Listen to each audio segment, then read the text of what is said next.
Hey, thank you. And I want to correct you. My name is Teresa Vasquez. For those Teresa. of y'all Okay. out there, it's Teresa. I'm really excited to be here. I was telling you earlier. This is the first pod or a pod. I haven't been on a podcast in a hot minute. So I'm really, really, really excited about doing this and and chit chatting with you. Oh man, definitely glad to have you. How's your day been going? It's been okay. It's been a long day. It's been a long day. I joined a professional development kind of program. I like to stay in somebody's class. For a few reasons. I am an educator, and I like to make sure that I experience what my students experience at least once a year. So I try to make sure that I take some form of like formal class training. And the other thing is that I haven't, since COVID, I haven't been out. And I've been out in my hood, like, in the tech scene for specific things, but I haven't been out like really integrate myself. And so there's a program here in Nashville called the Elite Program, and I applied for it and I got in. And so we've been doing that now for about 4 or 5 weeks, I think. And it's real early in the morning.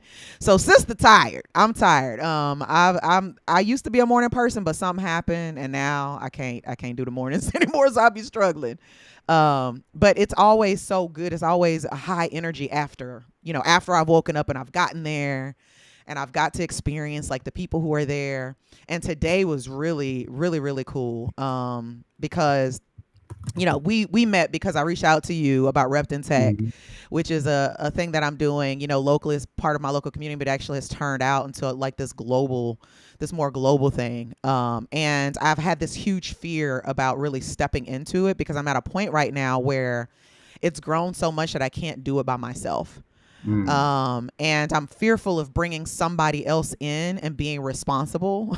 I'm Yeah. saying responsible for their longevity and making sure that they get paid and all this other stuff like that. So, and today basically, I was told, hey, get over yourself, and go do the damn thing. So I love, love, love, being able to like be around people who have been in that position and and they're able to kind of get you there. And then I came home and I worked.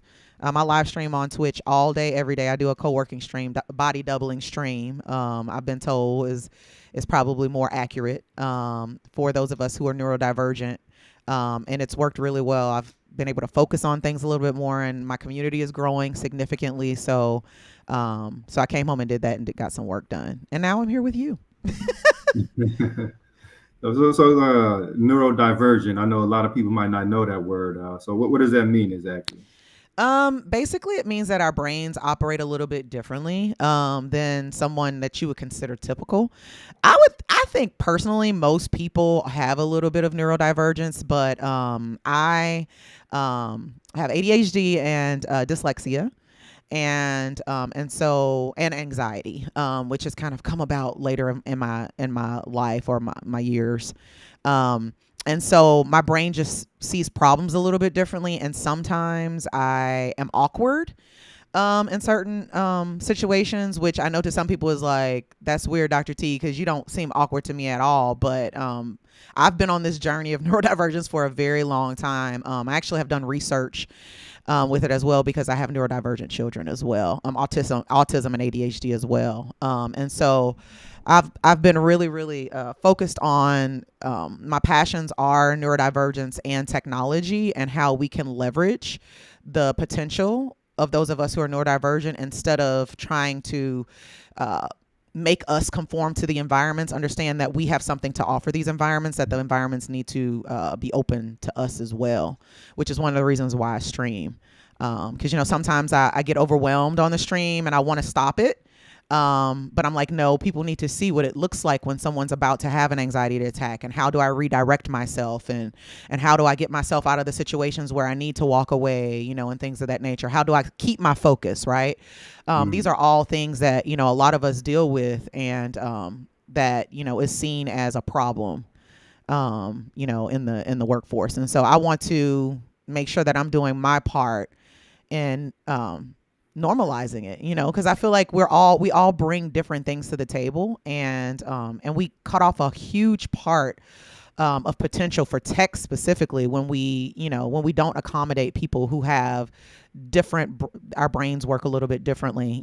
We might not want to hang out with you after work, But we get the job done. You know what I mean? So, Yeah. it's one of those things where we just need to be a little bit more open, I think. So, I don't know if that answers your question, but neurodivergence is really a broad spectrum of things. An umbrella, I like to say. That's really interesting because like I've also grew up with like extreme social anxiety, like I Mm-hmm. think it's called avoidant personality. Like if I go into a room, I don't like sitting in the front, I like sitting kind of like in the back corner. And Mm-hmm. it's been difficult kind of navigating it, and actually being able to do something like a podcast. Like nobody would have expected me to do a podcast. So the fact that you're overcoming like some of the I'm not gonna say limitations, but some of the like innate like social issues, like I have them as well. Mm-hmm. It showcases that anybody, if they stick with it, they can overcome. Mm-hmm. I think so. And you know how I was actually able to do it is by teaching. I never intended to be a teacher, but I was in the middle of my research study, and my research study was specifically about autism and the iPad and applications for basically the gold standard, or just making sure that the devices or the things that we were putting in front of our kids weren't negatively impacting them. And I needed devices because the families that wanted to participate couldn't afford them. So I had to buy them, and I was like, "Oh no, where am I gonna come up with?" And that was back in the day when iPad was high. You know what I'm saying? And I needed about Yeah. 10 of them, and I was like, "How am I gonna get this money, honey?" I was like, "What I'm gonna do?" And it just so happened that where I was getting my degree at Trevecca Nazarene University, um, someone was like, why haven't you considered teaching? You're such a like you explain things so well." And he connected me with the dean of the tech college, and so now I've been teaching there going on 13 or 14 years now. Honestly, I don't even know how long it's been a very long time. But that's really what brought me out of my shell. And the reason it brought me out of my shell is because when you're teaching your students, you notice that your students sometimes have issues as well, and they actually do better in a classroom where an instructor or a professor Mhm. understands that. And so there's just this kind of like this dignity that you're giving each other just by showing up, knowing that it's hard for both of you to be in here and show up, and we're probably gonna sleep for the next 2 or 3 days. But the hard part is the showing up part. And like you said, I want to give people courage to let them know, at least show up once to see if you like it, because you're not giving yourself the opportunity to even know if you like it if you don't try it. And that's what we tell my kids all the time, especially my son who's autistic, is if you try it once and you don't like it, then you don't have to try it again. And there's only been a couple things in our lives that he's tried that he's never done again. So I think just giving yourself the opportunity to be able to do that. Absolutely. So speaking of teaching, what is your educational background? It's as diverse as I am. I actually went back to school as an adult. So I was a non-traditional student. I was working on my third child. She was baking in the oven. But I went and got my associate's degree in English. I intended to fully be a lawyer.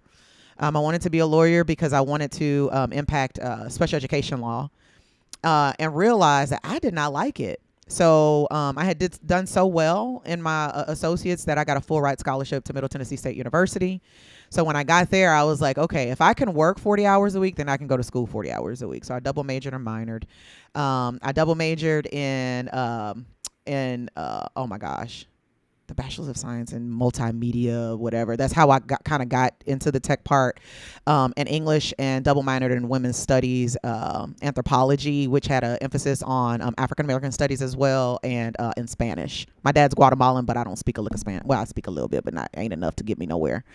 And then after that, I was like, okay, what do I do now? Like, I love school. I love this vigorous kind of thing. So then I went on to get my MBA from Trevecca, and then immediately after that, I went and got my doctorate. So I went to school for about 16 years straight, Oh wow. nonstop. Yeah, it was crazy. Would I do it again? Probably. But I don't know. That was madness. I probably would have taken a couple breaks.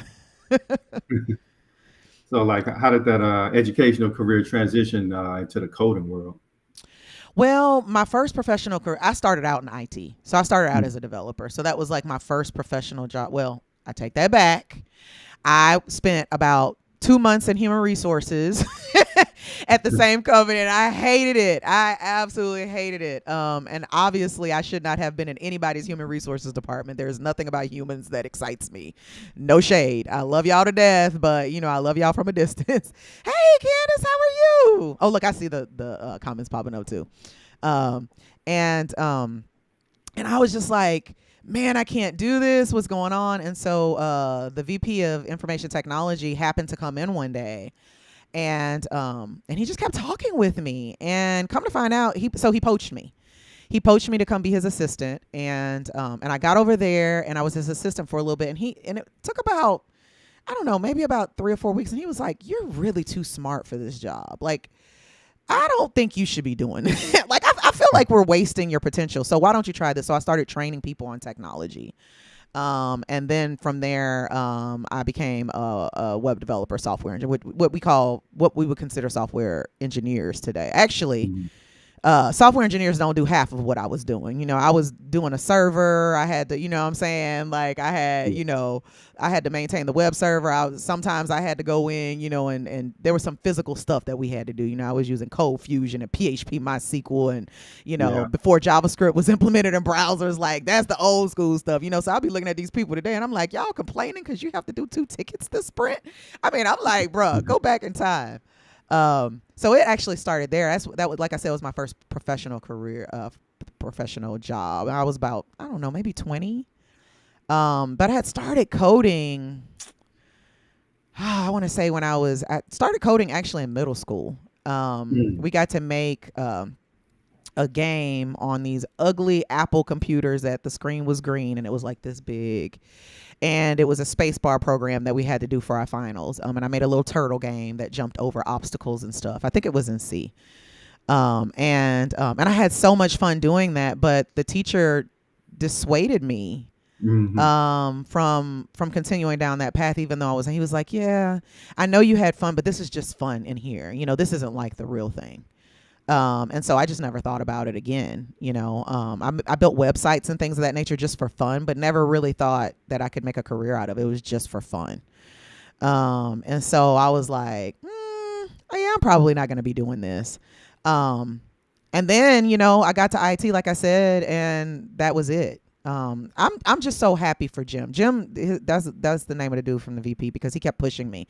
He actually is the reason why I went back to school, because he told me, "You're too smart for this. You need to go back to school. We'll allow you to go to school while you're working here." Oh So, wow. so I was able to go to school while I was working there. And when I got my full ride to MTSU, he was so happy for me, and I had to leave because it was, MTSU. It was a day, like I had to go during the days, and he was like, "I'm so proud of you. When you graduate, come back. I'll give you a job." And that's what he did. So when I graduated, I went back and continued my web development. I became a senior developer at that time, and it's just gone from there. I will say that the education that I have was unnecessary for the technical Mhm. skills that I have, if that makes sense. The education that I have, I think, made me more leader focused, more people, because I struggled with people.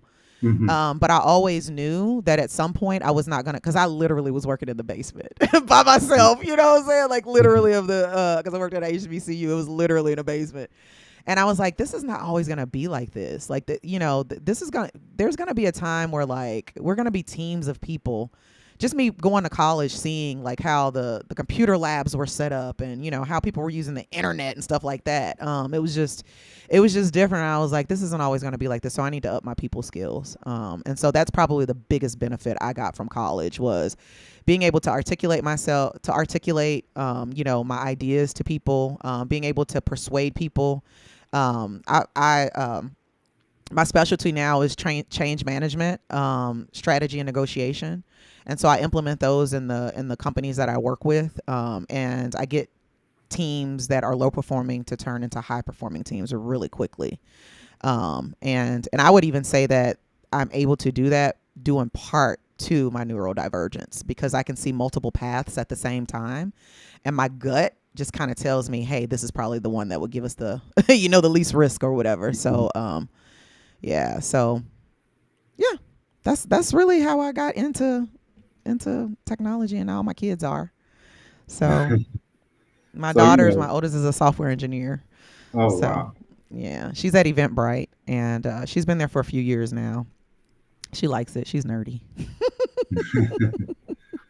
So like you being a teacher, you pretty much you made an interesting statement. Like your teacher kind of discouraged you. How impactful is it that educators are mindful of what they're telling their students? Because I know that kind of dissuaded you.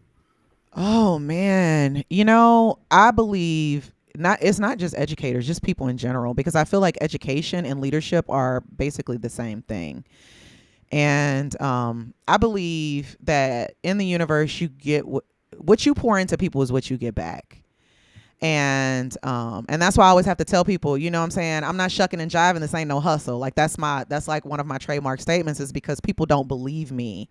I believe in pouring into people, regardless of what my perspective is of what their abilities are. Because my mom died when I was really really young, and we grew up really poor. Mm. One of the stories that I tell people about, where I get my grit, because they're just like, man, where do you get your grit? Like, because there's days that I wake up and I'm like, I can't do this today, but I still pull my bootstraps up, because my daddy, my mom died, and he's an immigrant, and he did not know how to navigate the systems, and he had three small kids, and he was trying to figure out what he could do. He was a pipe welder on the swamps in Louisiana, barely making enough money to feed us. And when she died, they came and repossessed our cars, like just everything. And I remember one day we didn't have any food in the house, and he was like, how am I gonna feed my kids? And so he went into the back and he found this old rusted up, beat up bicycle. The tires were flat. It was a whole hot mess. And he was just looking around for an air pump. He went to the neighbor's house and asked them. They were just, no, we don't have anything. So this man had some Freon, because he's an air conditioner refrigerator, but he had some Freon. He pumped those tires up with Freon, and he rode that bike, I don't know how many miles, because the grocery store was not close. And when he came back, he had bags of groceries on the handlebars, and he Mm. was struggling.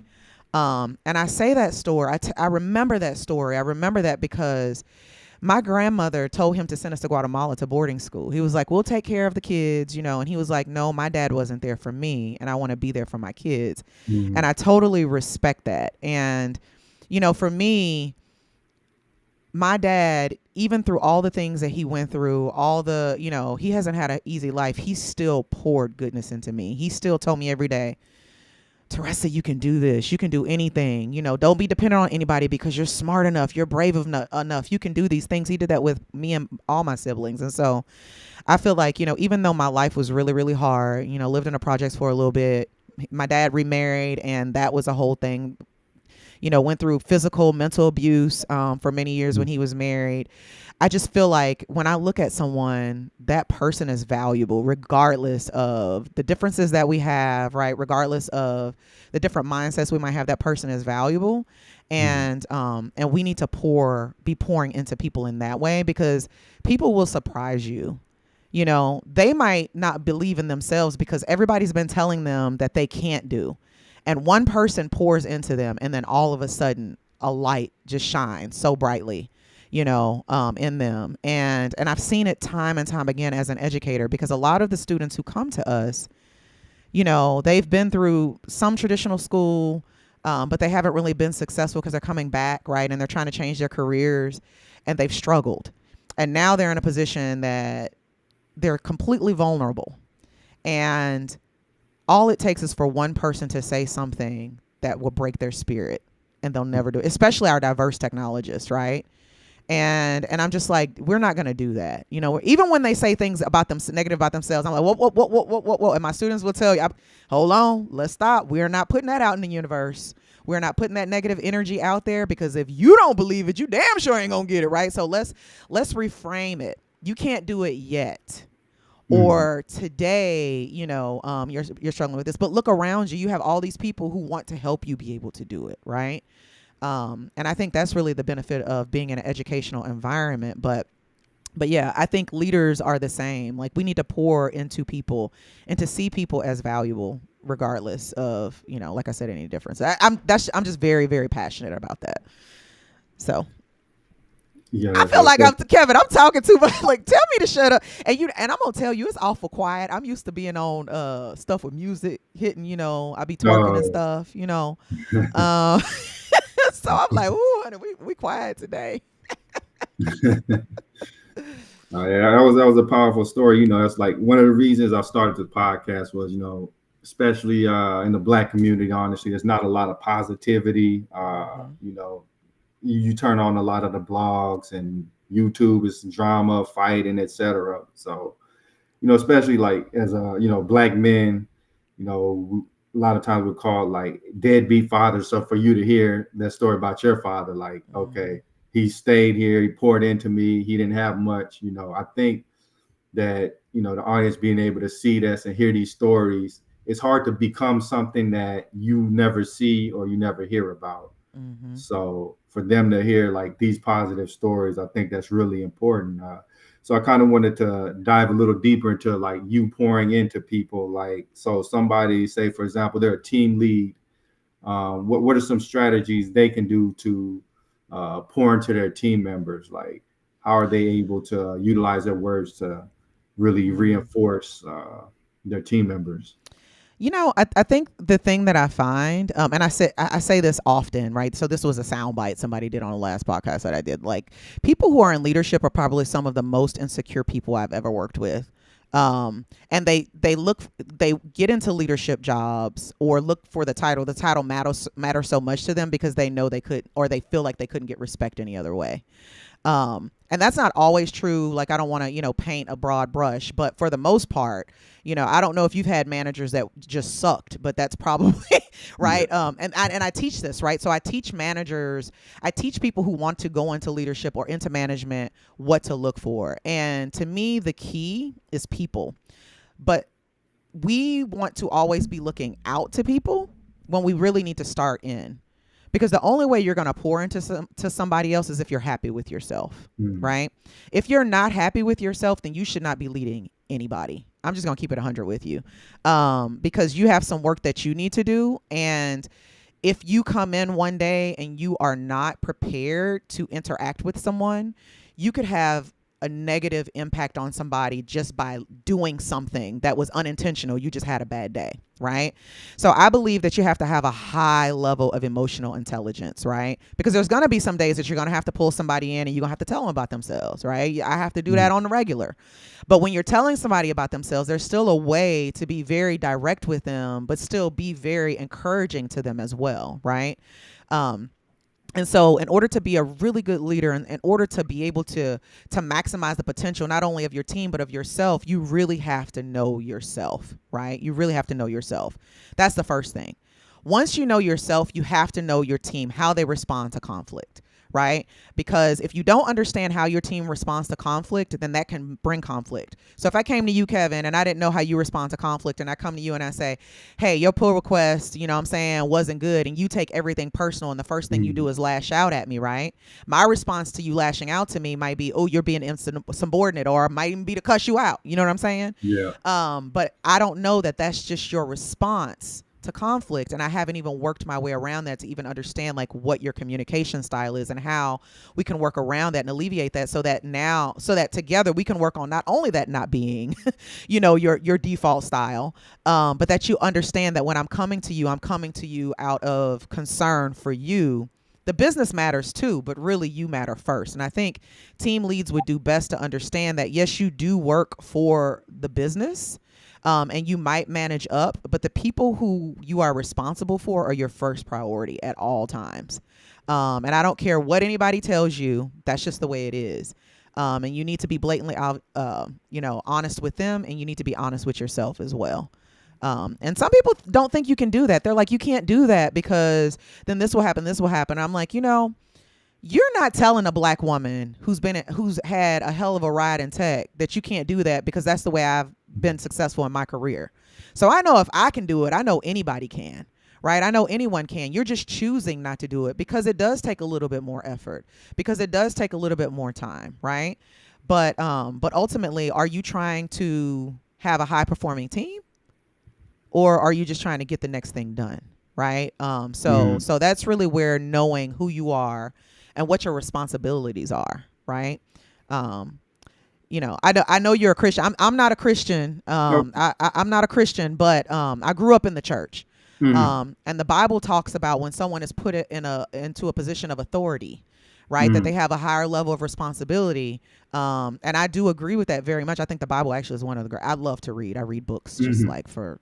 I read random stuff just for fun, but the Bible is probably one of my favorite books for that very thing because it has lessons within it, and that to me is a main one that I don't think people take consideration because it's not just a Christian principle that like if you're in leadership you have to raise to a higher standard. That's just in general. Look at the people who lead us now. Look at our country, right? Look Yeah. at the people who are doing things like the people we're losing faith in each other, right? Yeah. And that brings up a whole nother set of issues that have nothing to do with the actual issues that we started out with to begin with, right? And so yeah, I just think that there's a higher standard that you have to impose on yourself as a leader. Absolutely. Yeah. There was a verse some along the lines of like when there's a righteous leader, the people rejoice. Yes. So yeah, like what is your idea of a good leader? Like somebody that you would love to work under, or somebody that really like made you feel motivated.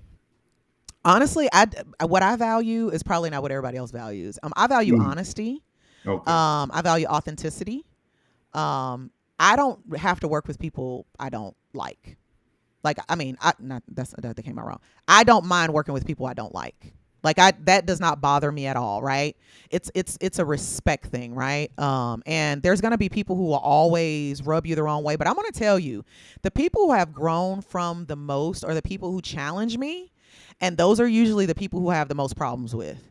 Because I'm Hmm. like, man, they can, they won't let me get away with, like, they won't let you get away with, and maybe it's their personality, maybe it's something about them that just rubs me the wrong way.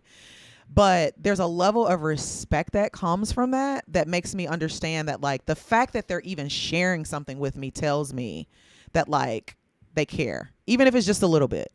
Hmm. So the people who I have done best with really are people who just tell me about myself, right? When I'm like beside myself, which isn't very often, but there's every now and again, I'm saying, I get a little beside myself. But when I get out to tell me about myself and to give me feedback, like honest feedback. If something isn't working, don't lie to me. Tell Right. me it's not working so that I can change it. I expect that not only from leaders, but I expect that from the people who I lead.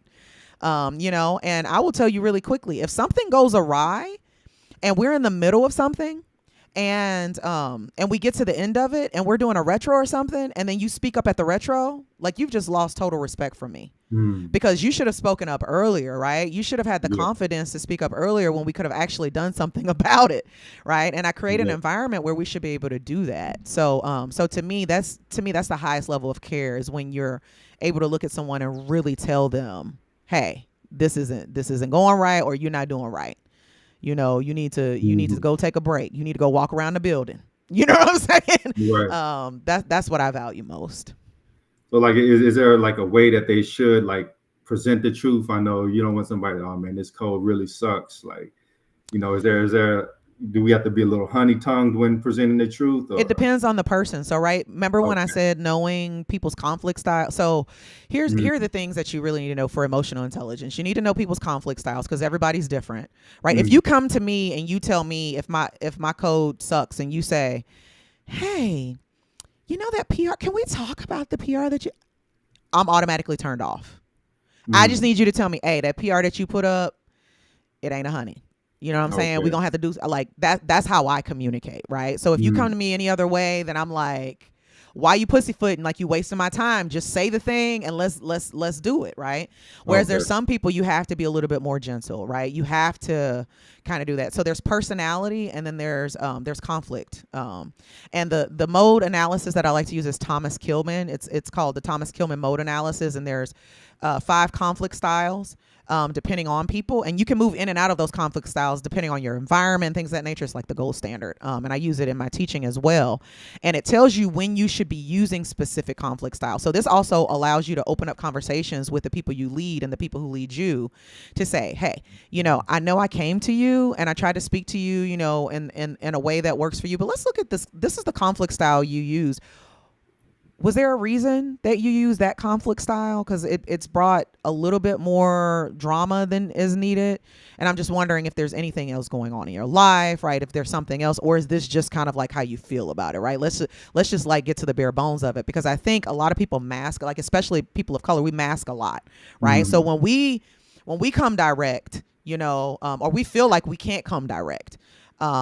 I in my professional career, I've done myself a service and said, girl, you ain't finna act like that no more. You Mm. know what I'm saying? You just Yeah. gonna say whatever you feel like saying, and you're gonna do it, and you're gonna have the most respect, and hopefully you've poured into the person before you start to, what I'm saying, drain them a little bit. But the reality is that like you just have to know people, and Mm. that in and of itself is a science, and I don't think that we do enough work in that area to learn about people, because people are complex, really, really complex. So I know you like being straightforward, but has that ever gotten you typecasted? Like, oh, here comes the angry, combative black woman. Hell yeah. Yeah. And I do not care. Okay. I listen, I will look at I don't care about what you think about me, Mm-hmm. because the fact of the matter is I'm going to tell you about yourself, but if you're hungry, I'm going to feed you. If you need clothing, I'm going to clothe you. Like that's Mm-hmm. just who I am as a person, right?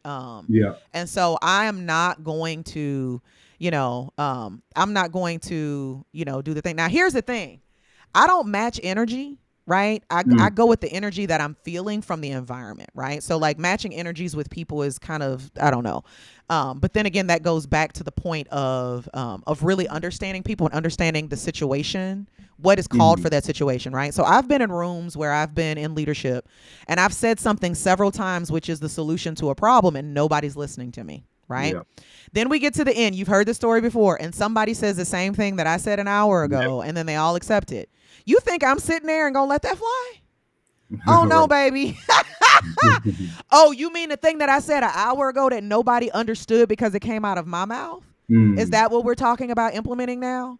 And then we have a conversation about that, right? We have a conversation about how we're silencing black women at the table. You give me a seat, but then you don't really want to listen to me. We have that conversation then and there. I don't let it pass, right? Mm. Some people will accept it, some people will reject it. But I'm going to tell you something. The thing about me and my brand is when you align with me, you know who I am before you offer me the position. And Mm. that's why I am the way that I am, is because I have gotten tired of having to placate, to have to jump through hoops, to have to do. I'm too old for that, and my knees are bad. Okay, I'm not trying to do all of that. And honestly, the moment that I made the decision to stop doing that is the moment that my paychecks started to cha-ching.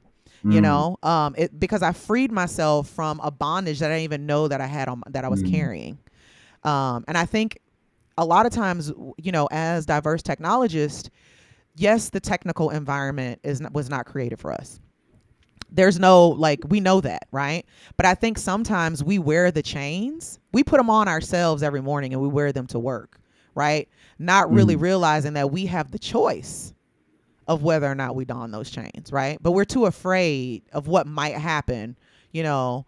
Will I be seen as the angry black woman? Will I be, there's another what? So what? If you're speaking the truth, and I always have receipts. So you know that too, because I like to record shit. I just do. Yeah. Sorry, I'm cussing on your podcast, but I told you I was a cusser before, so Yeah. you know what I'm saying. I've been real good. I've been trying to be good. But I record stuff, right? As soon Mm. as my daddy taught me to have a black book in my pocket at all times, he kept a little black book. Anytime something happened, he'd write it down, right? The date, the instance, who he was talking with, this, that, and the other. So, I do all of those things as well. I try to make sure that I take care of myself. But at the end of the day, tech is going to tech, but tech is not going to change unless we start changing as well. We Mm. can't continue to allow the systems that bind us to continue to bind us, and that's part of the Mm. reason why I do what I do. Why I am so outspoken is because I speak on behalf of the people who are either afraid to, right, or who can't. Because my vision is now my kids are getting into tech. I don't want them to have to slay the same dragons I slayed. Yeah. I don't want them to have to do that. Then what was the point of me even going through all of that drama if they got to turn around and do the same thing? So that's a big thing for me, and I think we have a responsibility as diverse technologists to pave that way. Absolutely. Yeah, I forgot what I was about to ask. Oh, Kind of slipping me a little bit, but my bad. You know, honey, I get long winded. You know, my dad. I get that from my daddy. so like um, dang, it just came to me then left again. But hold on, what was I about to say? Um, okay, so yeah, so okay, I remember now. So I think people do really respect you when like you stand on your square, as they say. You're somebody that doesn't back away from your point. Like steel sharpens steel, but in order for steel to sharpen steel, there's going to be friction. You know, I think a Mm-hmm. lot of people think that they come into the workplace and if they're nice, agreeable, that's going to get them respect, but it's not. Like I think even Mm-hmm. bosses can sense, oh, this person is kissing butt. Like I Mm-hmm. think you know, leadership appreciates honesty because honesty is necessary to be able to solve the problem at hand. Like if everybody's ignoring the issue, how are we going to fix it? Well, I don't know that they. I don't know that they appreciate it. But I can Mm, say that they respect it. okay. Right. And you're right. Iron does sharpen iron, and it does cause friction, but it also brings about sparks. Mm, Baby, let me be that spark, because it takes a spark to light a fire, and that fire begins raging, and the rage begins the change, right? mm, Cleansing through fire is sometimes what it takes in order for us to make a difference. And, you know, with Repton Tech, I think it was so weird because when we started it, everybody wanted to be a part of it, right? White, mm, black, Spanish, you know, we had some Asian. You know, it was mm, people were like, this is the most diverse thing that I went through. But when I laid that law out for the privileged people in the room, mm, all of a sudden they were like, oh, wait a minute, I didn't know it was gonna be this kind of show. I thought I could just show up, you know, and be like with the diverse technologists and come be their god, you know, and be like the mm, person who comes in and save the day. And I put them in their place real quick, right? mm. And the real ones kept coming back. You know, the real ones kept Yeah. coming back, and they are some of the ones that are helping to fund and support us now. But I drew the line in the sand because I was like, every day somebody's putting on a mask in order to make you happy, to make you Mm, comfortable. The yeah. last thing I'm gonna be doing is creating an environment that we got to do that same thing that actually is for us. You Mm, know, so one of my things is you know, if you're a privileged person in tech, you can yeah. stand on the wall. We don't need you to say nothing. You know, we don't need your input. We don't need you. We have all the tools we need. You can cut us a check. But that's Mm, about all we're gonna take from you, right?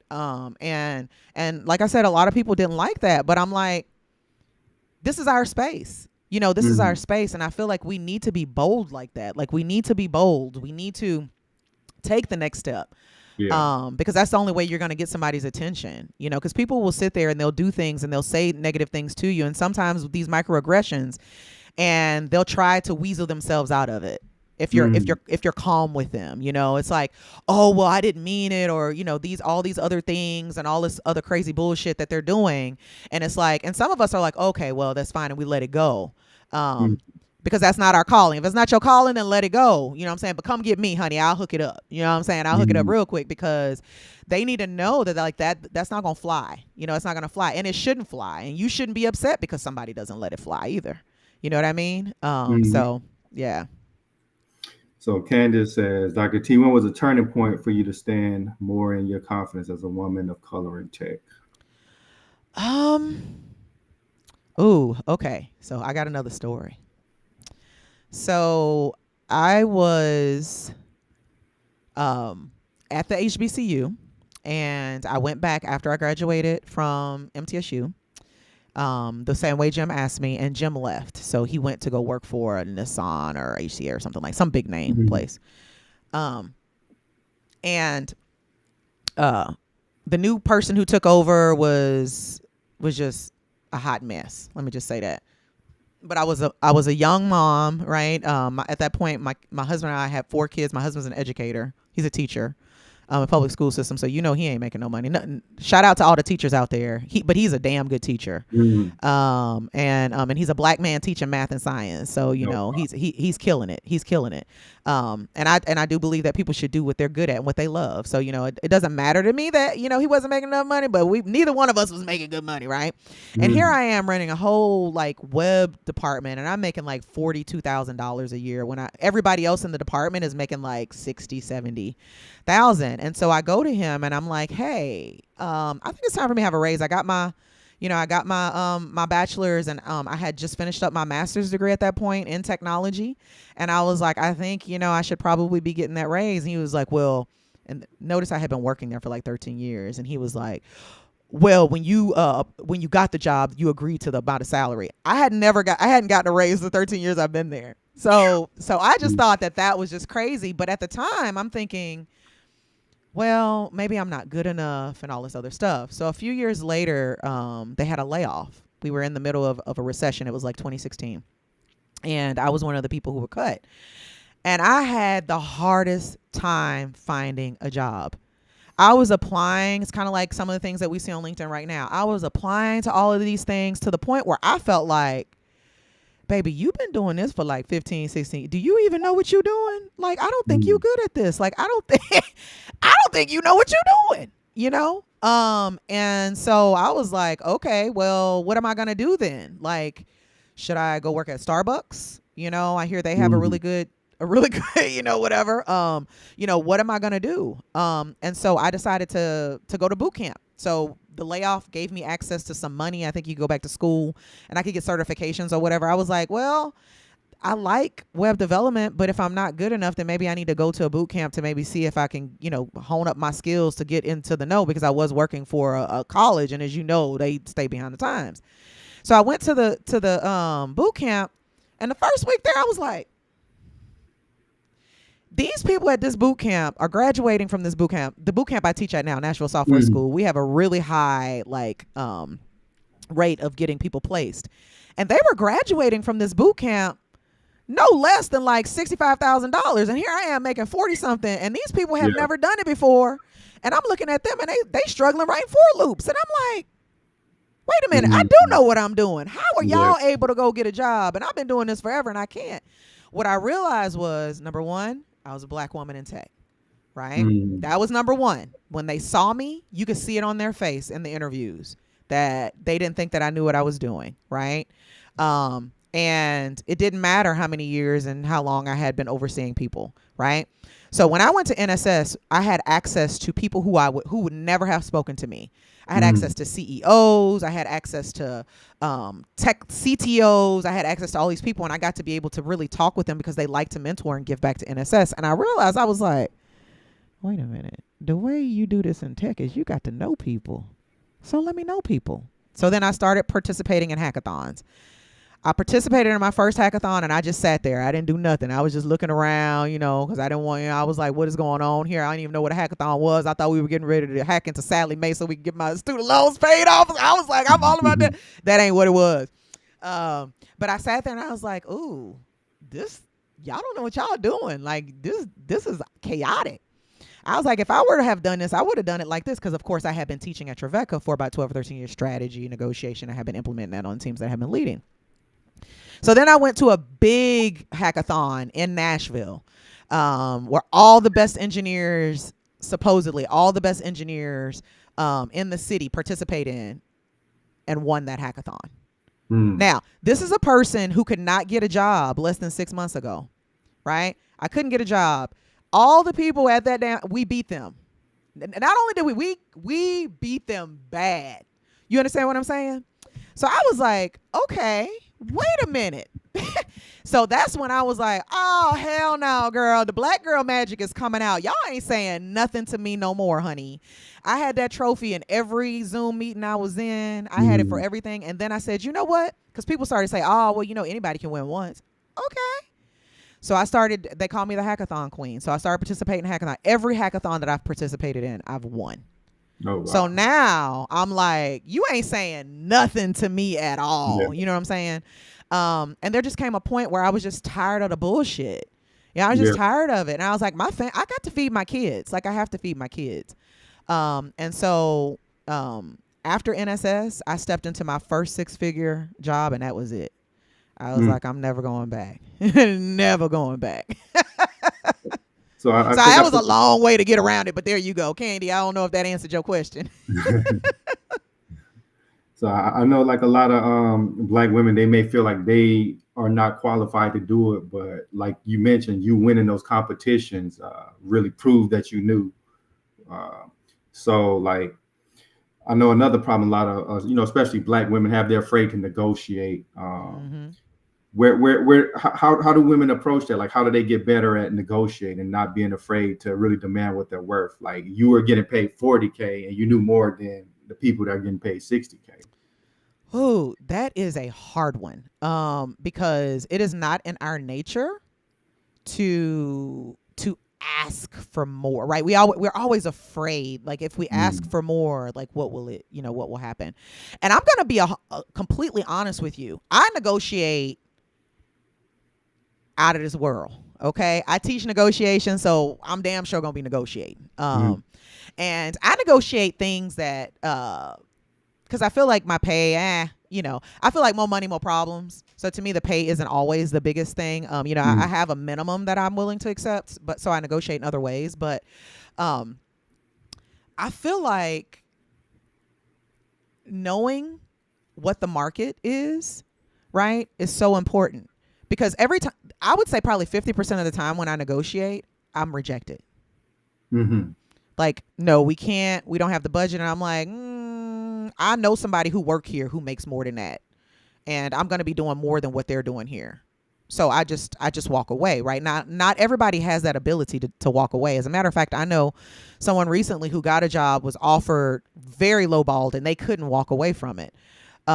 And so my recommendation to them was, okay, well, if they can't get you in salary, then you try to negotiate in another way. If they say no, then you get them on your resume while you still looking, right? You're gonna be doing two jobs, but at least you're getting some experience or whatever. But the best way to learn how to negotiate is to do it, right? mm, And don't wait until a job interview to do it, because how often are you job interviewing, or how often are you getting to that final thing where you get to the negotiation piece? That's why people are afraid. It's because you're not negotiating enough. And then when you get there, now you're hot, you're sweaty. You know what I'm saying? You're mm, doing all these other things. You're not thinking properly or thinking straight, right? You're not going in with a plan. If they say no to this, then what can I offer this, and go back and forth, right? Am I someone who wants to negotiate face to face, or is email better for me? I prefer email because then there's a written trail, right?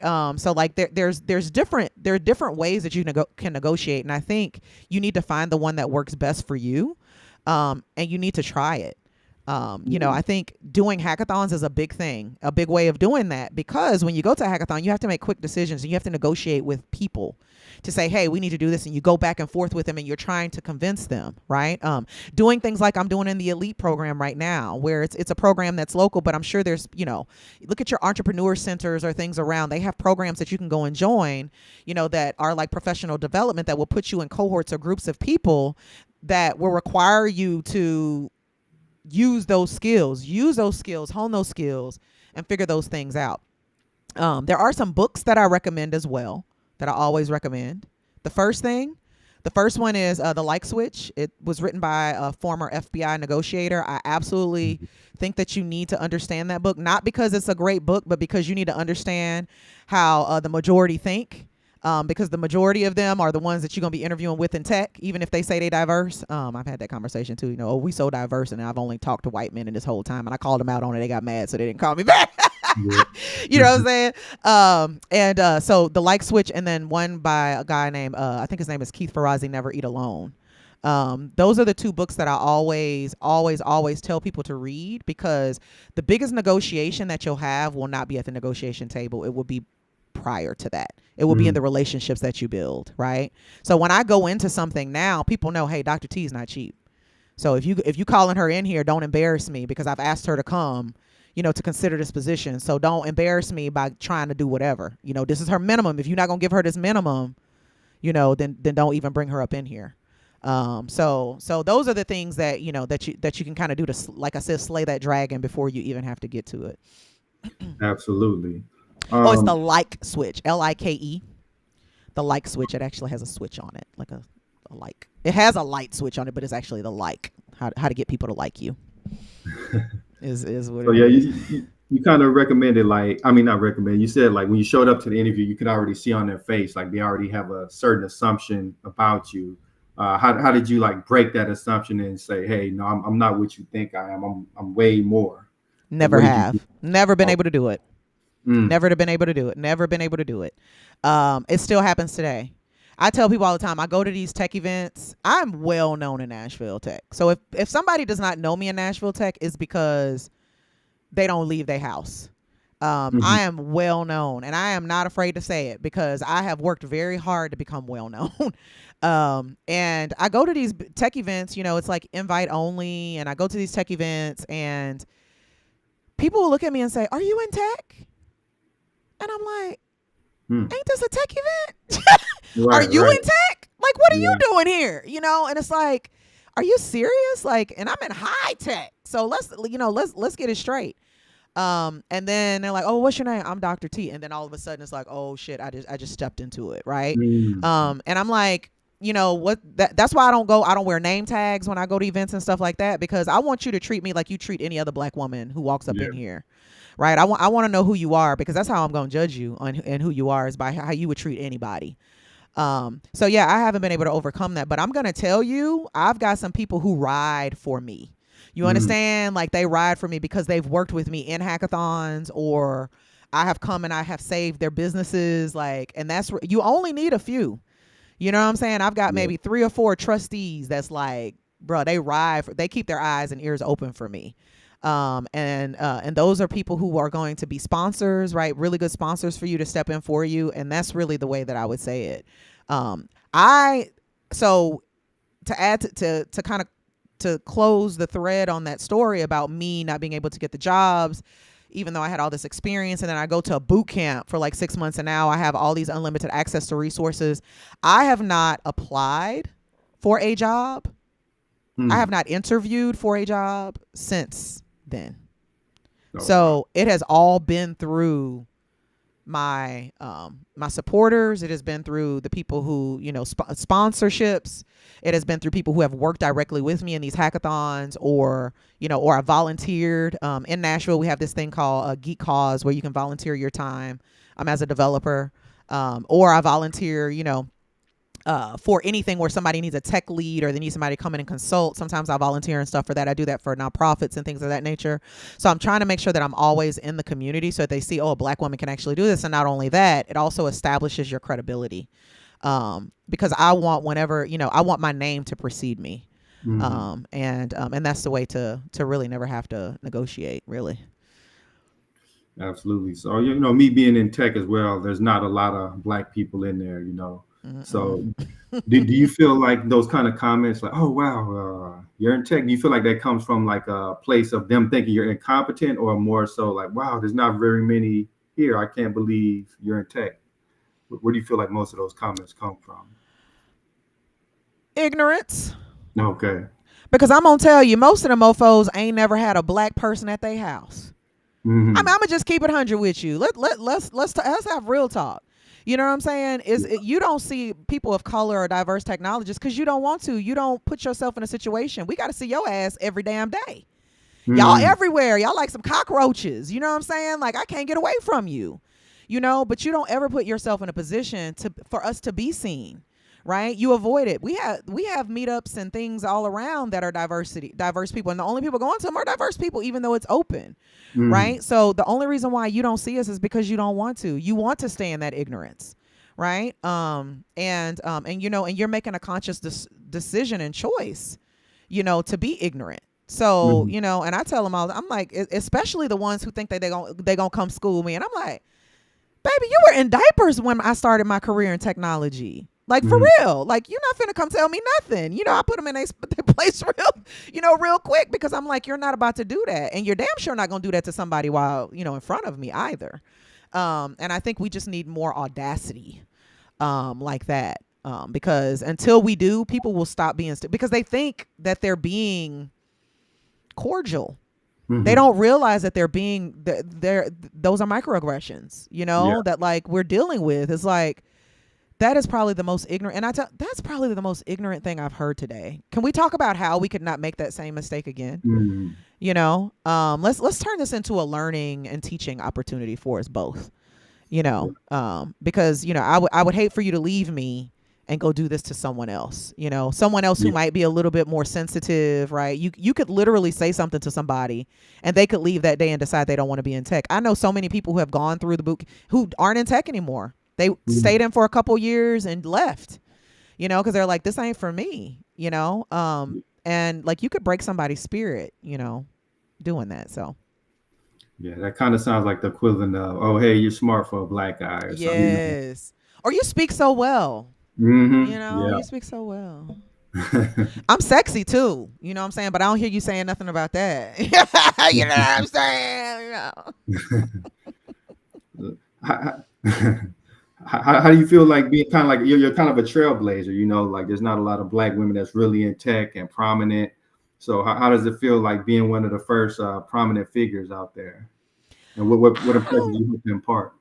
I'm a normal person. I'm an everyday person just trying to feed my family. That's literally it. Like if I did not have kids in the family, I don't even know if I'd be working, working like this. You know what I'm Mm, saying?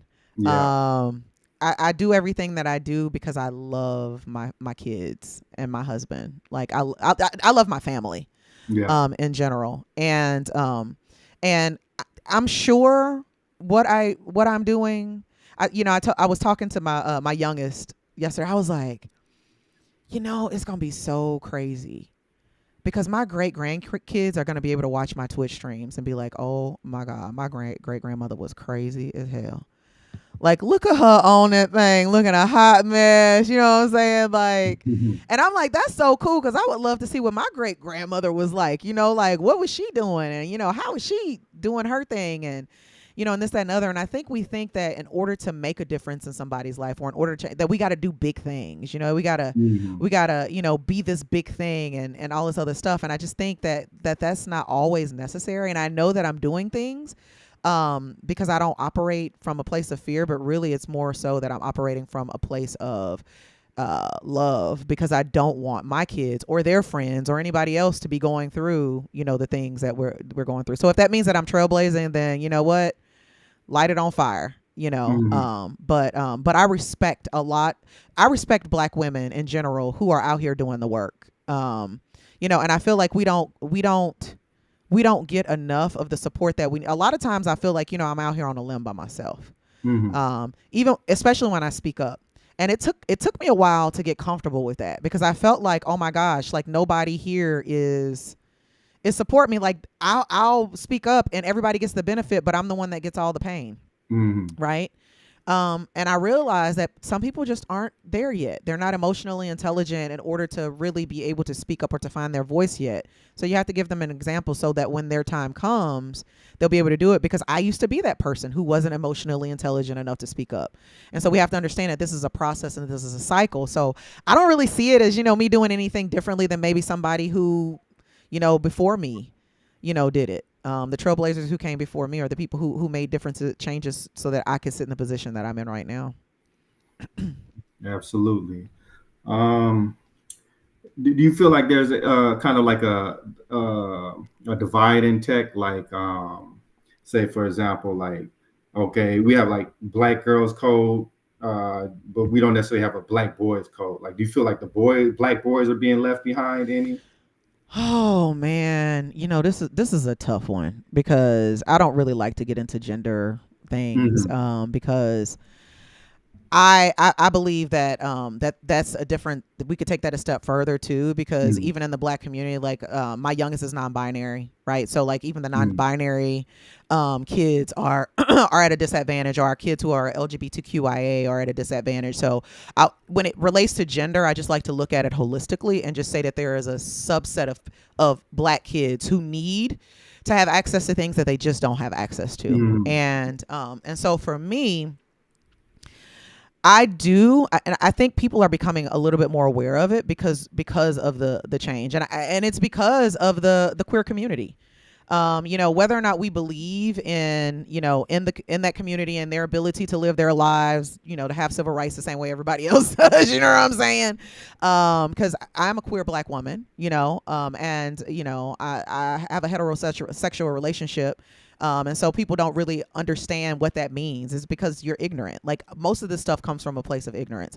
I will say though that as it pertains to black men or people who identify as men, I do feel like that there is something missing there. And I try my best to bridge the gap because I love black men. Oh my God, I love black men. Like there's nothing more than I love than a nerdy black. I married a nerdy black man, honey. Than a nerdy black man who, especially as a software engineer, is not afraid to make some mistakes, not afraid to crash and burn, because that's what software engineering is, and to get up and keep fighting, you know. And Mhm. I feel like our our challenges are similar, but they're different in some ways because the expectations are a little bit different. Mhm. And I think the expectations sometimes are, again, go back to the expectations that we have on ourselves or that we place on ourselves, right? And I've come to realize that as a black woman, I identify as a woman, as a black woman, that the chains that I was talking about earlier, I was putting chains on myself, right? That I need not carry, right? Mhm. And so I think the way to remedy that is to be vulnerable, like is to be vulnerable with each other, right? And to say what we need, because you're making the assumption that somebody is going to know what you need, and make sure that when you're meeting people's needs, that you're meeting more than just one subset of people's needs. Mhm. um, and there's actually a black man here in Nashville who is doing something with kids. I think he calls it Black Tech Mafia. But he is doing something where he's integrating hip hop with tech, and he's teaching these kids how to code, and a lot of them are black men, right? Because he's a black man himself, Mhm. and so while I can't identify with the things that how he's teaching or what he's teaching, I can support him, right? I can cut him a check, right? I can show up to his events, right? I can do those types of things. Like, that's how you show care and love for your community in general. And I think that we need to do more of that, Mhm. instead of drawing lines in the sand of who is the haves and the have-nots. Yeah. But I do think, you know, being binary like that is kind of, it does, you know, it does disenfranchise a certain subset of people. I do think that. Mhm. So yeah, I don't want to keep going on like the race and gender thing. I just think there's a couple of important conclusions to come from. Like I know, like kind of like growing up, I'm biracial, black, Korean, but pretty much in America, you're black if Yep. you got the black blood. But especially in the '90s, growing up, I was blessed to have a good family upbringing. Grew up in the church, so I was kind of able to resist some of the social pressures. But I knew that being like a nerdy black guy, that was looked at kind of like as corny or that nerd, that clown. Like think of even like Family Matters. You Mm-hmm. had Steven, then you had Stefan Urkel. Laura didn't like Steven. He had to go in the machine and transform himself into Stefan. Like, Mm-hmm. but I kind of feel like things are changing a little bit. It's more acceptable to be a black male nerd. Like, do you feel like things are changing for women? Like, what is the struggles that you have as a black woman, like growing up? Were there like certain images placed upon you that you have to like actively make an effort to resist, and you kind of want to help other young black women resist? You know, growing up with a daddy who told me I could do whatever I wanted, however I wanted, was probably the biggest advantage that I have. And I've had Mm-hmm. some disadvantages in my life, but that was probably the biggest privilege I ever had. Um, and so that was my daddy, so I believed him.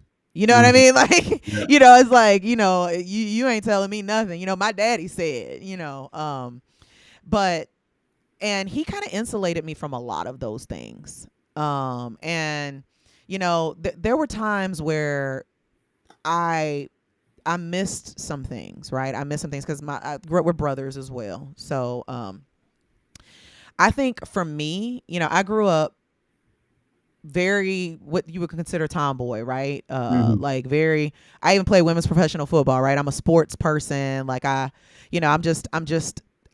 super competitive. Like I have more male dominant, which you would consider male dominated traits than you would Mm-hmm. call feminine. Which I don't look at them that way. I think that's just who I am as a person, not male or female, right? It's just who I am as a person. Take it or leave it. Um, but I think that whole idea of being angry all the time when I'm passionate, like because I'm just a passionate person, you know what I'm saying? Like even when I'm playing Monopoly, bruh, or when we playing spades, we banging the tables, you know what I'm saying? Mm-hmm. Like we do all kinds of stuff like that. Like that's just the people, that's our culture, like that's who we are. And for that to automatically be seen as anger or aggressiveness or things of that nature, that's probably been the biggest thing, especially when I Mm-hmm. speak up. um and so for me, like that's been the biggest thing that I've had to overcome. um for myself, right? Mhm. Because after I'd speak up, I'd feel so much shame, right, Mm. and fear of what was going to happen. Yeah. And so I had to absolve myself of that. No, no, only God can judge me, like Tupac said. So it's one of those things where it's like, I think that's really the bigger part, and then the idea that, you know, in tech specifically, I was asked to do the parties and Mm. to schedule the get-togethers. If we had team bonding, oh, Teresa, you're so good at that. Or when it was time to do like Scrum Master meetings, or the meetings that kind of you get people organized, like it's, oh, Mhm. can you take this on, and doing that kind of stuff when nobody else was kind of made to do those things. And when I say nobody else, what I meant, because honey, I was the only person of color and the only female on the teams I was on, so Mhm. you know what I'm talking about. So like overcoming those things and having the confidence to say no to those things, without fear of anything. That I think that was probably one of the bigger things. And my daughter actually is overcoming something very similar right now. So it's still happening. It's still happening to us, and it's just really up to us to be able to speak up for ourselves and draw boundaries. Know what our boundaries are to start, Mhm. but draw them. It's so important that we know who we are as individuals, because don't allow anybody to make you, act out of your character. If you want to go off on somebody and cuss them out, let that be because that's the decision you made, right? Mhm. That's the decision that you made, because this is the time for me to do it, and I'm going to do it. But don't let it be because you're reacting to somebody else's ignorance. You know what I'm saying? Because you'll be in more control. And control allows us to really pierce people in ways that, we might not have been able to do if we weren't in control. So, Absolutely. That's kind of an interesting point Amani also made. Look at Megan Thee Stallion. She has a Bachelor of Science degree in Health Administration from Texas Southern University, but this is not what is celebrated about her. mhm. So But like, Meg living her best life. Meg doing mm, what Meg wants to do. Meg don't give a shit about what none of us think, and so I have respect for that. I have nothing but for respect for that. Like right now, honey, like I'm doing things that I've always been overemployed. I decided mm, last year. I almost died last year. So mm, I promised myself, if I get this life, if I get to keep this life, I'm gonna do it differently. I'm not mm, gonna stress out. I'm gonna do the things. I need to learn who because I'm saying learn yourself, because I've been on that very journey over the past yeah, year. And so now when if I'm in a meeting and I'm not feeling it, I click leave meeting. mm, You know, if I'm like, what, I think I'm gonna block off I do what I want when I want to do it, because nobody owns me. They don't own mm, me. If I want to twerk on Twitch while I'm working, guess what I'm gonna do? I'm gonna twerk on Twitch. Now I don't really know what twerking is. People tell me I be twerking, but I don't think I'm doing what Meg Thee Stallion be doing. mm, I ain't doing that. But I think we need to, it is, we're multifaceted people, right? We're not yeah, one dimensional. We have different things that we're good at. We have different accolades and different things that we've gotten. But if I want to be known, my great grandmother used to tell me all the time, Teresita, if you're gonna be a thief, be the best thief. mm, She tell me that all the time, and I'm like, what the hell? She talking about be a thief? Are you telling me go be a thief? Basically, what she was saying is be good at whatever you choose to do, right, right? And that's your business. And so I think we could do a lot by number one, minding our own business, staying in our own lanes. Don't be worried about what somebody else doing, but celebrating their brilliance and who they are, and celebrating that they actually are walking in the skin that they in. mm, Being happy for people, supporting people. And when they decide that they don't want to do it no more, to be like, okay, you go about your business, do your thing. What you doing next? That is going to make your life a whole lot more pleasant, and the relationships that you build are going to be so much more stronger. absolutely. I think we skipped the question, Dr. T. In what spaces do you see a need for technologists of color to bridge the gap or carve a new path in the industry? All of them. Mm, All of them. I think with Repton Tech, everybody just assumed that I was going to be going for high tech, for engineering, for data, for AI. I believe that there's room for everybody in tech, regardless of what your background is. The background that you have actually helps you. So if you want to get into sales, do that. If you want to get into the customer, because there were a lot of people who show up to the Repton Tech events that when we have them, that's what they want to get into. When we get into Salesforce, or they want to get into sales itself, tech sales, or they want to get into and there's a lot of people who come in and they want to be engineers and they want to be all those other things. But a lot of times the engineers are coming because they don't know that they could go be a UI designer, or they could go, do these other things or whatever.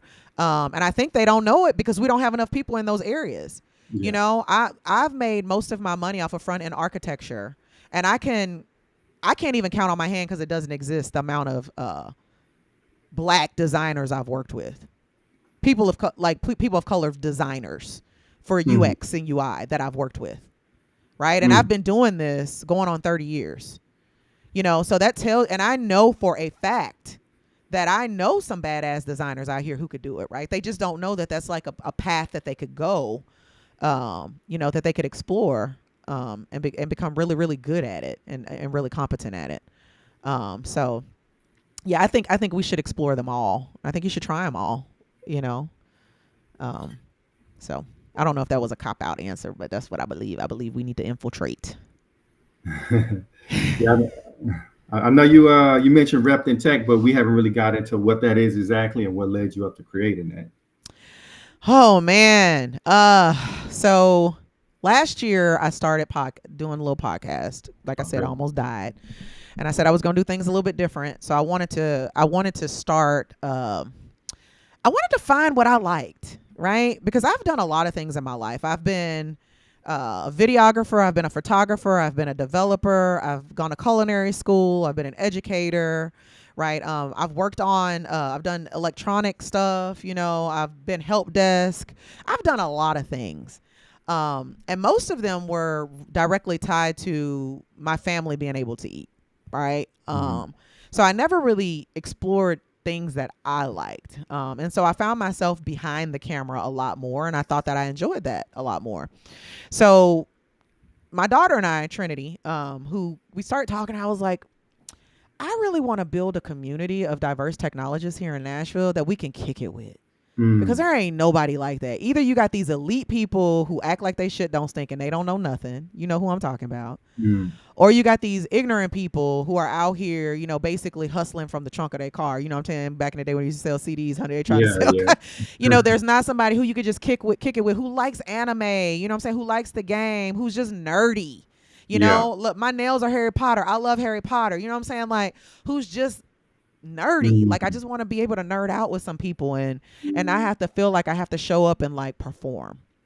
And Yeah. so she was like, well, we need to start building that. I was like, what? But there's not even any content that we can consume locally. So we started the podcast.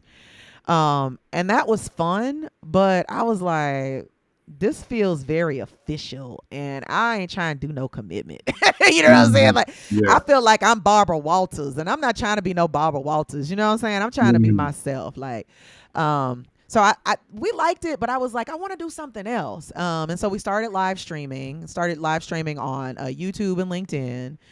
And but I still wasn't getting fulfilled from that.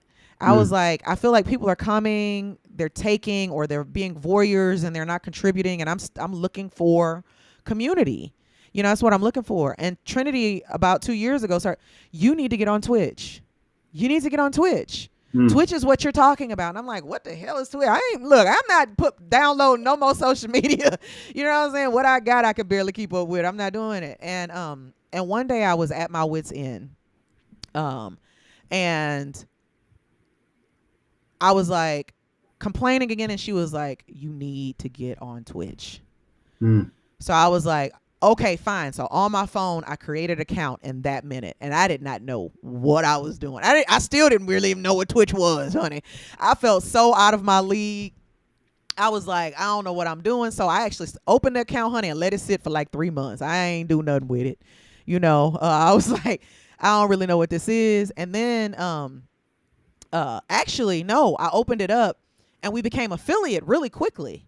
Mm. And when you become an affiliate, they send you this, uh, course that you can go through and learn about Twitch and all these things. And I was like, this is exactly what I want, because you have to interact. You have to follow in order to speak. You can set it up, like you can set these things up, these interaction things for people to have to be like involved. And the Twitch community just in general is just more active. They're more involved. I don't mind lurkers, but I also don't want to talk to myself the whole time, right? If Yeah. you're showing up and you're getting something from me, because I know you are, because I know what I put out into the universe is worth paying for. You know what I'm saying? And here I am trying to give to my community so that we all kind of raise up, and you can't even say hello or give me a like or something, just so that I know that I'm not out here by myself just talking into the ether. And Twitch is telling me it's like 50 of y'all on here and y'all can't, or LinkedIn is telling me it's like 50 y'all on here and y'all can't even say hello.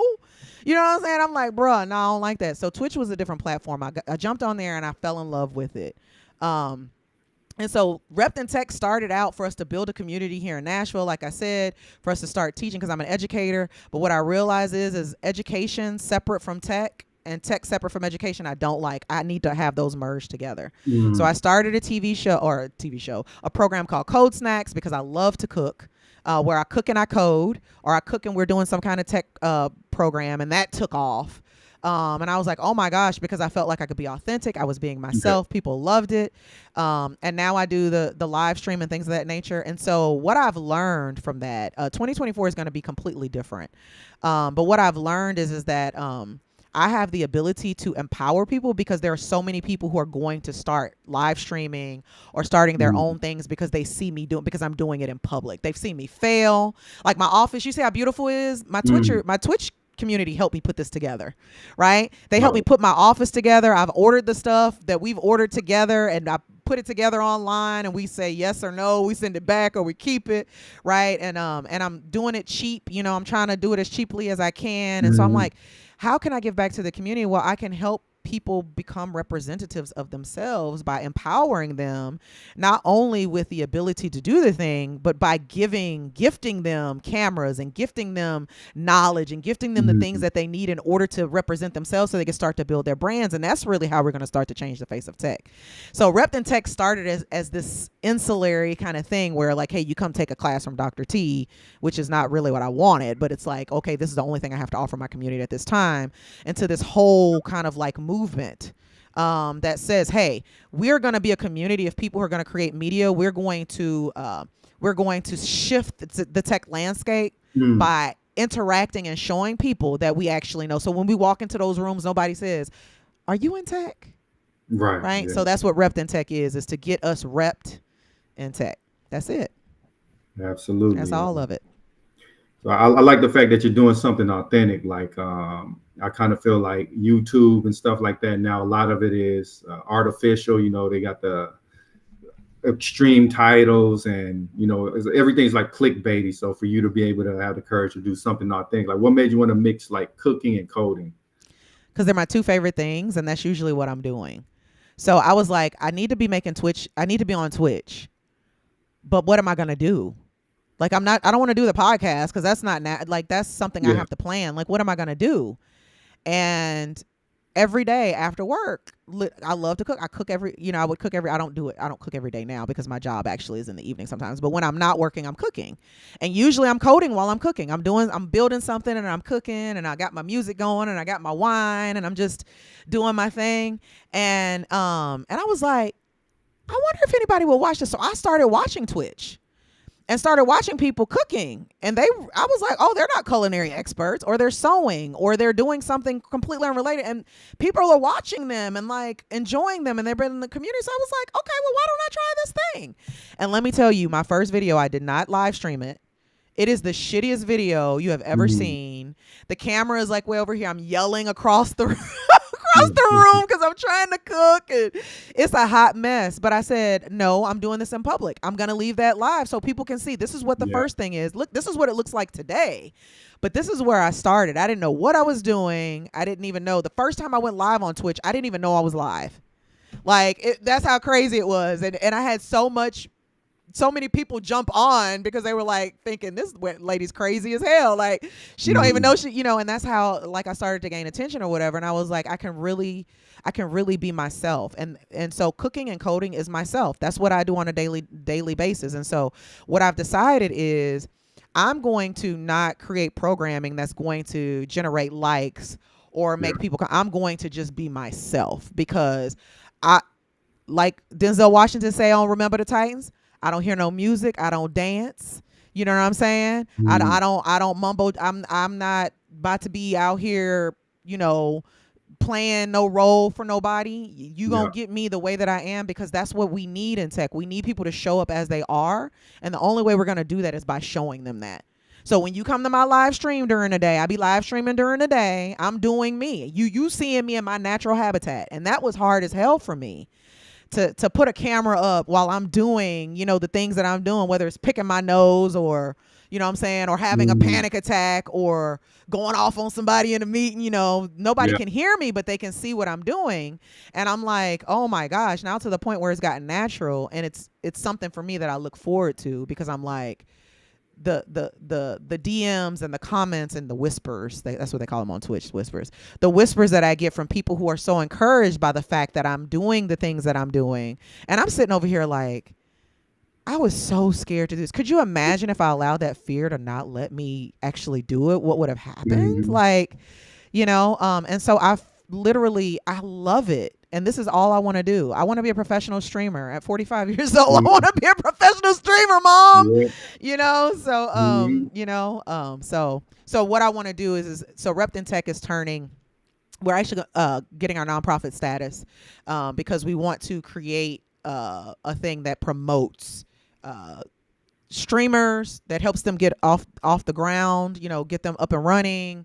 We're going to partner with them. We're going to help them build their brands. We're going to help them, you know, get the education that they need, and give them a community that can help them reach, right? Because when you start streaming, that's the thing that I've learned. I started streaming. I have a community here in Nashville that helped me a lot. Mhm. But even with that, like, you still don't get as many. Like, I only have like 350 followers on Twitch, which I don't really care about followers and stuff like that. But I have a lot of people who are subbing to the channel. You know what I'm saying? Like, I Mhm. got all kinds of crazy shit. Like, you know what I'm saying? Like, it's Yeah. just the craziest thing. So, like, the fact how many subscribers I have does not match how many followers. Like, it just does not match. And it's because of that authenticity, and I feel like we need more of that. So I want to promote that into the thing, and I want to build an organization that belongs to us, right? That we determine what it looks like. That you're not going to get fired because you're being yourself. You're not going to get fired because you are neurodivergent and today you can't get out of bed. You're not going to get Mhm. fired because, you know, you need to like, we're not doing that. We're going to be our authentic selves, and we're going to show up authentically so that people can know that we're human, number one, and number two, we can still be ourselves and still get the job done. So that's Repton Tech is completely different. I started this year with no objectives at all, because that's who I usually am. I'm a very objective, detail oriented person. And I'm glad I didn't do that, because if I did that, I would not have come to the conclusion that I've come to now at the end of this year, which is going to, I think, be transformative for us in 2024. So I've got some really like high set strategic goals for the next 3 to 5 years, but I'm really, really excited about, you know, what's going to happen going into the future. Yeah, absolutely. Yeah, I find like authenticity is so important because I feel like there's people that's meant for you and there's people that's not. And by you being authentic, you're gonna attract those who kind of God meant to be in your circle. And you're gonna repel those who aren't. But if you're Mm-hmm. faking, eventually, sometimes you're eventually gonna get tired of faking. But while Mm-hmm. you're faking, you're attracting a certain crowd. And once you revert back to your normal self, they're like, who is this? Exactly. So Exactly. Exactly. I know we skipped over a question. John asked, "Didn't you get somebody to a tech conference recently that they wouldn't have been able to attend?"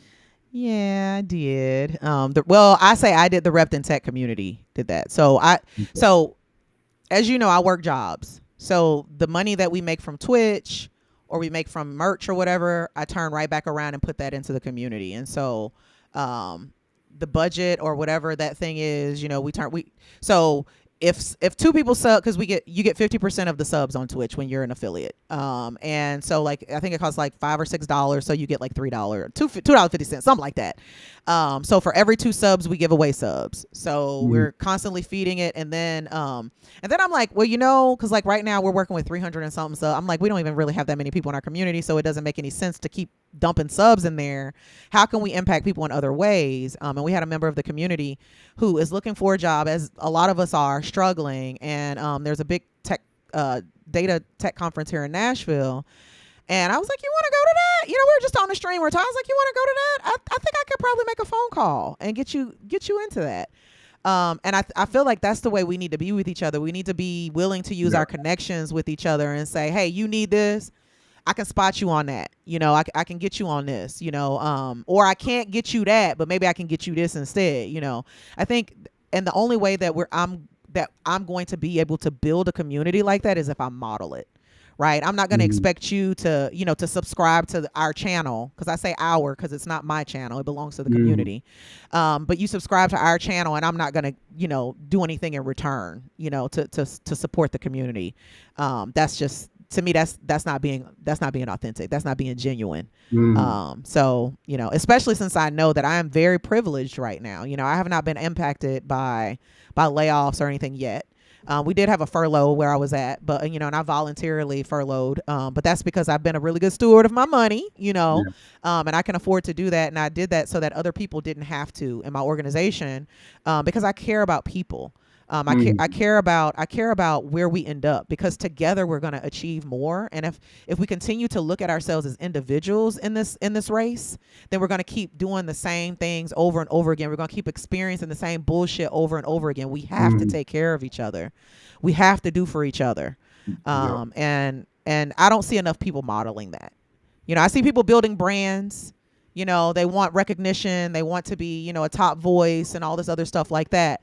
But I don't see them pouring back into. And I'm saying we all have boundaries, right? You can only do as Mhm. much as you can. Yeah. But if I have the ability to call somebody or email somebody and say, hey, can I get a ticket to this thing? That's not going to hurt me. That costs me nothing. So yeah, that was pretty fun to be able to do. So how can people get to Repton Tech?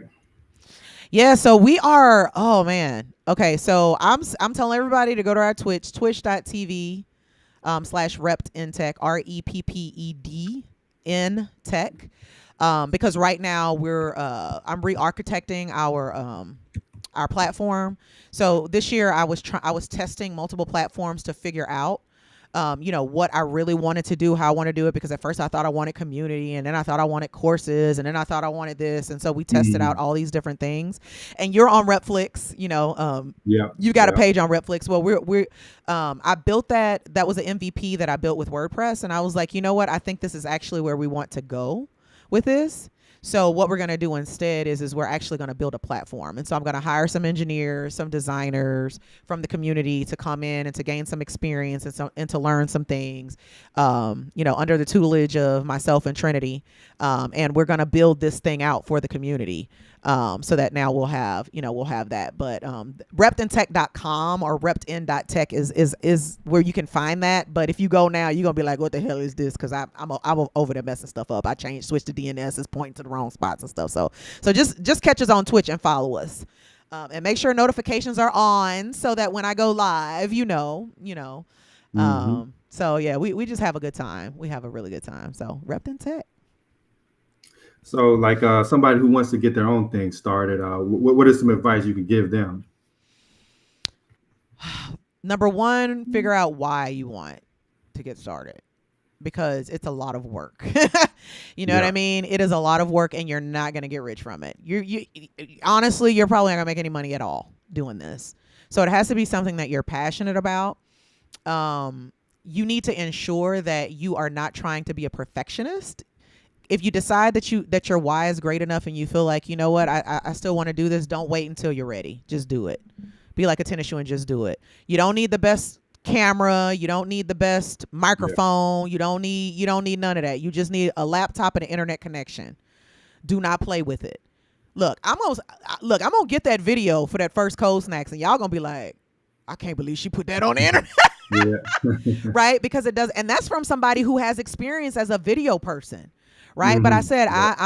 I want them to see me how I normally am. Right now I have a studio and I have all this stuff because I got serious. Right. I was like, Yeah. okay, I'm really going to do this. But you don't want to invest too much time and too much effort into something that you might not continue doing. And you might say, so another thing is like some people like, Dr. T, I don't really want to do this. I don't want to commit the amount of time that you seem to be committing to this, but I do want to be a part of this thing. So Repton Tech, we have something we call mentors. And so it's kind of like what you and I are doing right now. We have conversations, you share your information, you share your knowledge with everybody. You get a page on the website too, and so that's still a form of contributing and representation and being there for people, because what Repflix is, I can't tell you how many times in a week I get people reaching out to me for resources, schools and colleges. Are there any diverse resources that we can find because that are quality? Because if I go to YouTube, I'm gonna be on here for about a good hour or two looking through videos that's gonna teach me how to do a for loop. I keep saying about for loops because people be struggling with for loops, and then they're gonna be doing it differently, or I'm not gonna understand what they're saying. Like, is there some place that you could teach me that I can go, that I know when I see it, I'm gonna see somebody who speaks my language, and that I know is reputable. And that's what Repflix is we're curating content in a network style, but specifically for tech and your passions. We're merging tech and your passions together so that people can see who you truly are. So I say that to say, if you want to try it, get out there and try it. If you realize, you know what, I ain't built for this, but I don't mind, turning on a camera and putting on some headphones and you interviewing me, then let me know, look, you over here doing this too. Maybe they reach out to you too so you can have some guests, because obviously I love what you're doing. I think it's excellent. I never forget the first one I saw. I was like, yeah, I love this. It was late at night, but I was like, I love this. I love to see another person of color out here doing a damn thing. How can I lift that up? And I reached out to you. I was like, bro, how can we work together? Like, I want you on Repflix. I gotta have you on Repflix because we need more people to be able to see us out here doing that, and that's how we're gonna thrive, together. Is to making sure that we start to do that. So find podcasts that have people who look like you, who you like the kind of conversation and they seem to do the thing well. Be a mentor in that way, or start your own damn show. You know what I'm saying? And make sure somebody know when you started so that we can come support you too. Yeah. I know that's kind Kevin, of I'm getting a TV wall. I'm getting 4 TVs with picture in picture, because I've got like 6 streamers that I want to stream all at the same time, but I stream pretty much, 10 hours a day. So I'm like, I want to watch theirs too. So now I'm going to be watching theirs and having their chat out so we can be chatting with each other and stuff like that. There are ways that you can still do your thing and still support other people. Where there's a will, there's a way. And we have to do it. We have to support each other. Absolutely. I know a lot of people are going to want to reach out to you and connect with you. Are they able to reach you on LinkedIn? Yeah, you can reach out to me on LinkedIn. I will say the way that I prefer it though is that you come join our community on Twitch. That's where I spend most of my time. That's where I spend most of my focus, because we literally are building community. Like, that's what we're doing. We're building community. So when you come there, DMJ3 is crazy as hell, but he always there. Miss Sci Nerd, those are our moderators. They are always there welcoming, you know what I'm saying? I love them to death. I don't know what I would do without them. Right. But you'll always find a smiling face and you're always welcome. And that's really where we're generating all the things. We've got a hustle list. We created a chat bot together. Miss Siner came up with the idea. She saw on somebody else's Twitch stream that they had like a to-do list, where it was like a group, everybody's putting their to-do items on there so they're accountable and stuff like that. So we built it. We built it out. So we have a rubber duck on there now. I added that feature the other day. And so that's the kind of stuff we're doing together. It's like, somebody's like, hey, Dr. T, I don't like the way this is. Okay, well, let's fix it. Tell me what we need to do. Let's fix it together. It's open source, right? We're growing together. So come grow with our community there. Because I don't really do one-on-one mentorship anymore. I don't really do that kind of stuff because, as you can imagine, I get so many requests for it. And then I get burnt out and there's so many people who don't even take my advice. I'm like, you're just wasting my time. You know what I mean? Like, I can't make you do it, but, it is what it is. So come on Twitch, come learn to meet other people, because I'm not the only fascinating person out here. We have a lot of fascinating people on Twitch with us. So come on. Absolutely. I think that's all the questions I had. Did anybody in the audience have any more questions? I'll give them a little while, but what are your kind of plans for 2024? Where do you see Repton Tech going in 2024? So I'm gonna step into it. Fear be damned. We're going to like I said, Repflix. So Repton Tech is our main brand. It's actually, so Autism Possible was the name of our company, right? So we focused on neurodivergence in tech. I talked about that. We've been kind of incorporated for about 10, 11 years, 13 years. It may be longer than that. It was 2010. Yeah, so it's been about 13 years. And I realized that the name was kind of exclusive. You know, you say autism, people only think you do autism, but I'm like, no, neurodivergence. So then we changed it to Repton Tech. And so Repton Tech is kind of our overarching, but next year we are forming the nonprofit Repflix. And so basically what that's going to do is it's going to allow us to, you know, to be able to build up that push that we need, so that nobody has an excuse of like, oh, I don't have the things that I need in order to put my voice or my brand out there, you know, or I don't have access to resources to know what I need to do. Because what I'm talking about is a community that's self-sufficient and feeds itself, right? So like if you have a video that you put out, if you're part of the rep creators, you know, we have writers who are going to write your descriptions. We have writers who are going to, you know, do these things. We have designers, because these are people who want to be in tech as well. So we're all supporting each other, right? We have designers who will make your thumbnails. We have so there's no reason for anybody to say I don't have time or I can't do this or whatever, right? There are a bunch of creators out here who are willing to support inside of this community, and we're gonna do it. You know, we're gonna do it, and you know, we're gonna be applying for grants and all this other stuff like that. So so just be on the lookout for that. My hope is to go live at the end of Q1. But you know, if we don't, then we just know what we're, you know, maybe something shifted. I don't know. I'm not the person anymore that's like, you got to do this, otherwise be damned. You know, I've realized over this past year that, well, actually last year, almost dying, that life is fleeting. And, you know, if something pops up and you have an opportunity and it needs to make a shift, then you need to make that shift. But my hope for 2024 as well is to build up the community enough that I can step away from it, that I empower them enough to be able to step away from it so I can do some other things. Like Code Snacks. I really want to take Code Snacks on the road and start doing that at conferences and stuff like that.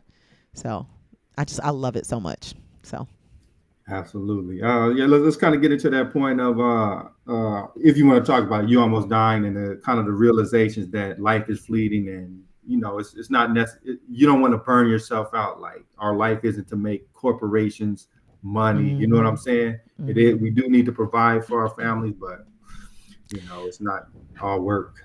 yeah, and I mean, and the level of providing, right? Yeah. When I got sick, I was making $500,000 a year, but I couldn't enjoy it because it was like 5 jobs. You know what I'm saying? I couldn't enjoy it, and then I was living from a place of scarcity, so I still felt like it wasn't enough. And I just was not enjoying my life. But I felt like I was, right? Yeah.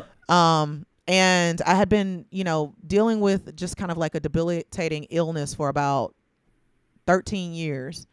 And the doctors kept telling me, oh, there's nothing wrong with you. You're fine. You know, you're going through menopause, or you're going, you know, your body's just changed, just all kinds of crazy stuff. And I believed them, you know, dumb me. I believed them.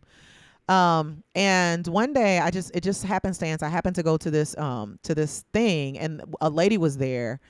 It was a work event, and I missed work that day, and she was like, oh my gosh, are you feeling okay? Like, cause she knew my situation. I was like, man, I feel like I'm about to die. Like, I feel like death is near. And she was like, oh, don't say that. I was like, no, I don't mean it to be like, I'm telling you, I feel like death is near. And it just so happened, somebody happened to be sitting there, and she was like, I don't mean to be in your business, but what's going on? And she was like, oh my God, the same thing happened to me 2 years ago. And she took me through her scenario, and she was like, this is what you need to do, and this is what you need to ask for, and you need to get rid of that doctor. Here is a doctor that I recommend. She's one of the best. Black female doctor. So I went to a black female doctor. It was during COVID, so we're still wearing masks and stuff. And the nurse practitioner, when I walked in, she looked at me and she was like, it was for a consult. She said, I had a big mask on and a hat. I don't know how this lady saw this, but she was like, you don't look well. And she was like, I don't mean that in a bad way, but you don't look well. I know you're here for a consult, but I'm gonna send you around the corner for labs. I just want to see something. And I was like, oh, okay, you know. And so we went to the console, and I told her about it. And she was like, I'm gonna tell them to just take as little blood, because I had really low iron, to the point where my blood oxygen level was so low. You know, I was having to have blood transfusions. It was a whole mess. So she was like, I'm just gonna ask him to take just a little bit, enough to do it so that, we don't put you into, a state of shock. The iron is already low. We don't take more of your blood. So, that woman did exactly what she said, because literally it took me 15 minutes to get home. I was putting my key in the door and my phone rang. And I said, hello. I don't even use my phone for that. I don't answer my phone, right? Mm. But I looked down and I was like, what number is this? I don't know. I answered it. And she said, hey, Dr. Vasquez? And I was like, yeah. She was like, hey, this is blah, blah, blah from blah, blah, blah's office. She was like, you just left. And I was like, yes, ma'am. She was like, I'm going to give you two options. You're either going to get somebody to take you to the emergency room right now, or I'm sending you an ambulance. Mm. That woman saved my life. She saved and I almost didn't go to the doctor's appointment. She saved my life. That made me realize that doctors ain't, you know what I'm saying? Yeah. You know what I'm saying? Like, Mm. when you feel like something is wrong, you keep Yeah. fighting. You keep fighting. Because my kids could have been without a mom. Absolutely. Like, Interesting point. I've heard it from like numerous Black women. Sometimes they feel like the doctors don't take them seriously. They get mm-hmm. misdiagnosed, so they have to fight for themselves. Yes. Yes. Telling me that I'm being overly emotional, and I mean, Mm. just so much. And so that happened, and then I had surgery in June of last year. And after the surgery, I was feeling a little weird and just kind of like questioning, my purpose. Hmm. I was still inside of a very toxic job relationship. And I was trying to decide, do I keep this job or don't I? Because it's a paycheck. What do I do? But it's like, I think that job is what threw me over the edge. There was Mm. so much stress involved with it that I was just like, it threw me into this just whirlwind that made my health decline very rapidly. And that's when I was like, you know what? I grew up without a mom.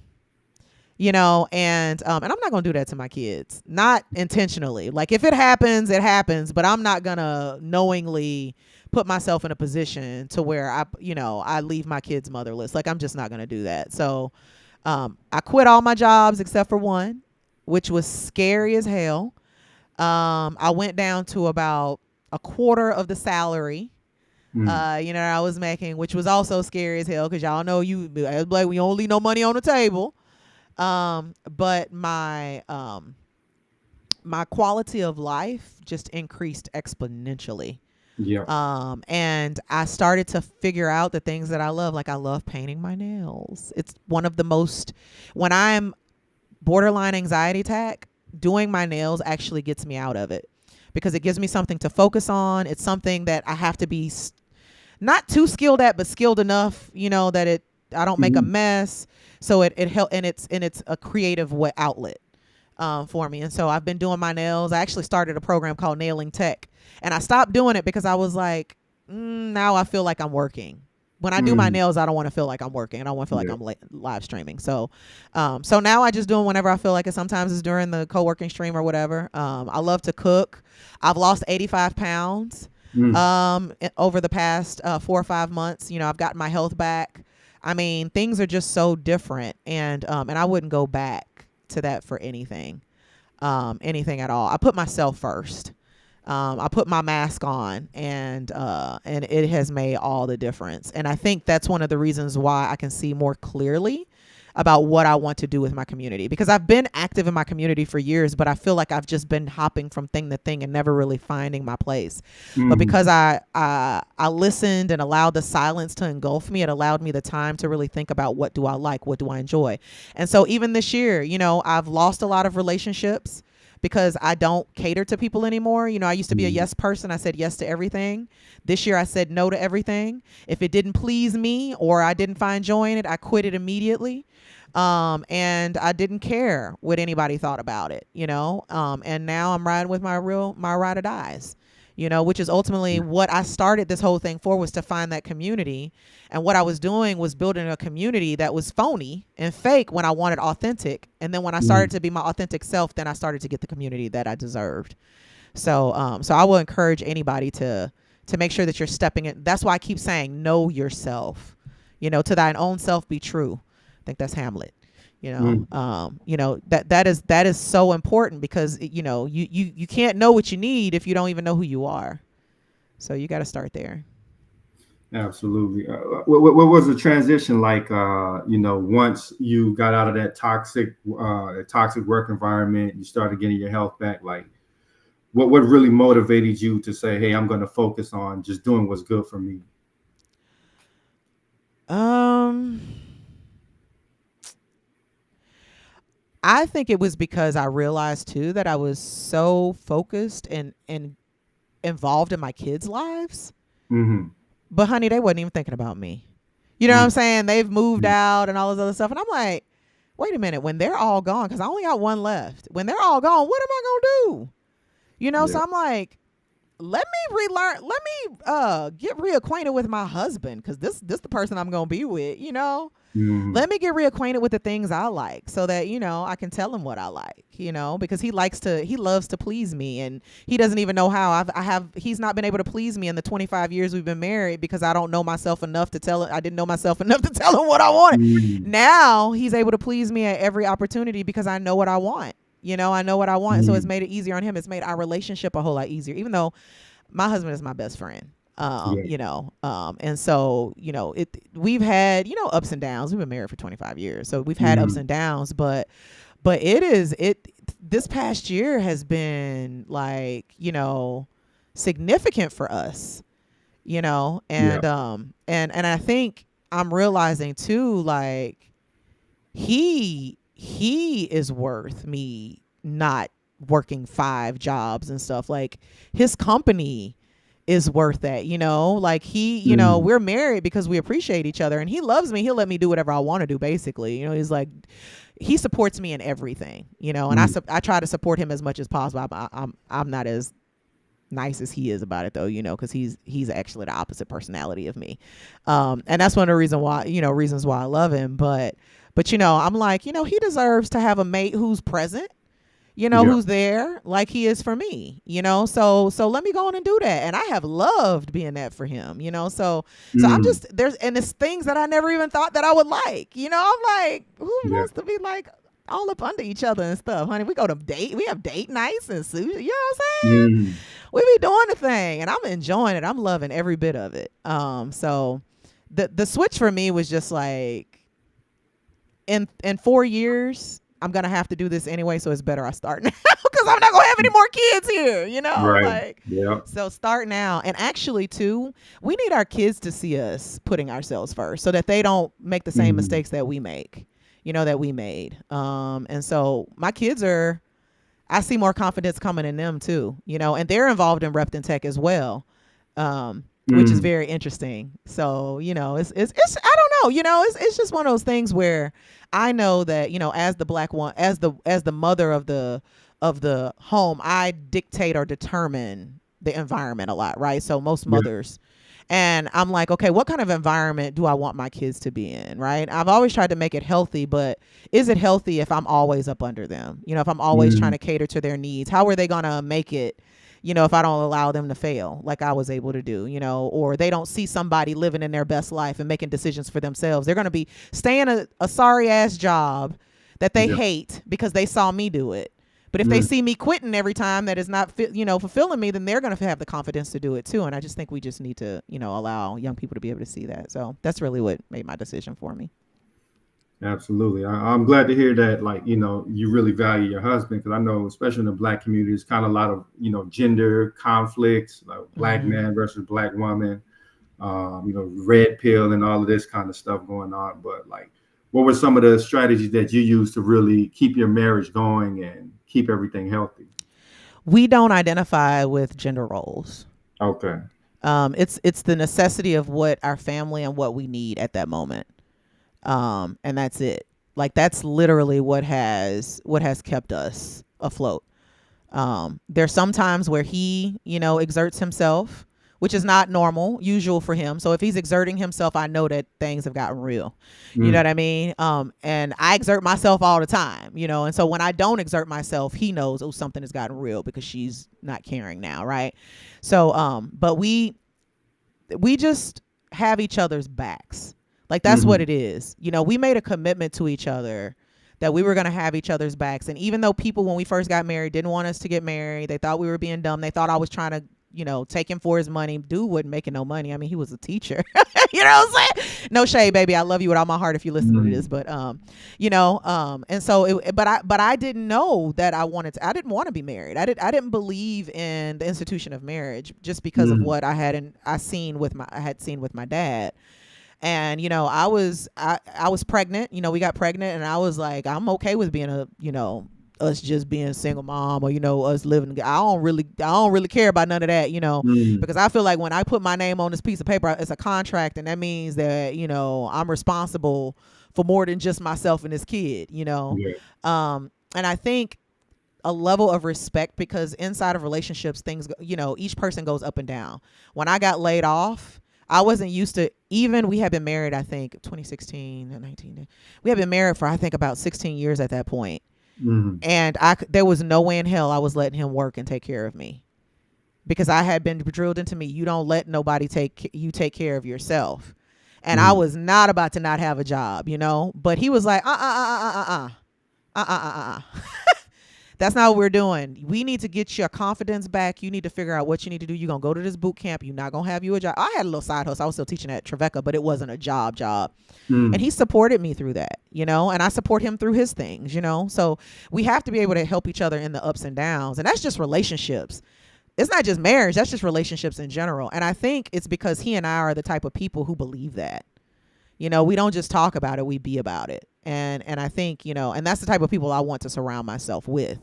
It's people who know you're going to have bad days, and, you know, I'm not going to judge you on it unless you just consistently be showing up acting a fool. Then we're going to have us a problem. But I know you're going to have you a bad day. You know, you're going to say something sideways. You living with the person for 25 years, you know what I'm saying? And then over Mm-hmm. COVID, you know, things got crazy. You really in each other's faces the whole time. Mm-hmm. You know, it's like, you just have to figure it out, you know, and understand that we're all human, and sometimes we just need, you know, and we need each other. We really need each other. So, Mm-hmm. Absolutely. Candace got the question: what are the biggest needs for people to serve in the rep and tech community right now? oh my gosh, that is a great question. The elite meeting that I talked about earlier at the top of the conversation that we had, one of my biggest fears is that repped in tech, I have been able to maintain it myself up until this point, um, without needing help. But we're at a point where we've grown so much that I can't do it anymore by myself. And so I'm at a crossroads. And I'm like, do I really want to get people involved in this? Because then that means I'm responsible for them. Mm-hmm. That's how I feel. Okay. And I don't know if I want to be responsible for anybody outside of my churn. You know what I'm saying? Because then that's gonna make it real. You know, up until this point, I've just been having a good time.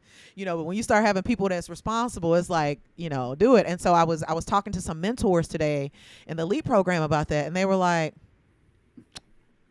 "So wait a minute, you're really loving this. You're enjoying this. You are loving this community. Like when you start talking about this community, you light up.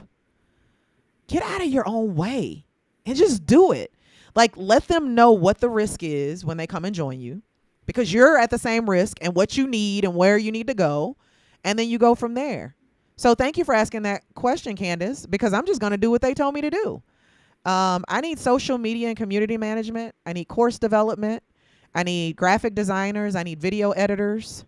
Because we are literally talking about helping people grow their brands and grow their voices, right?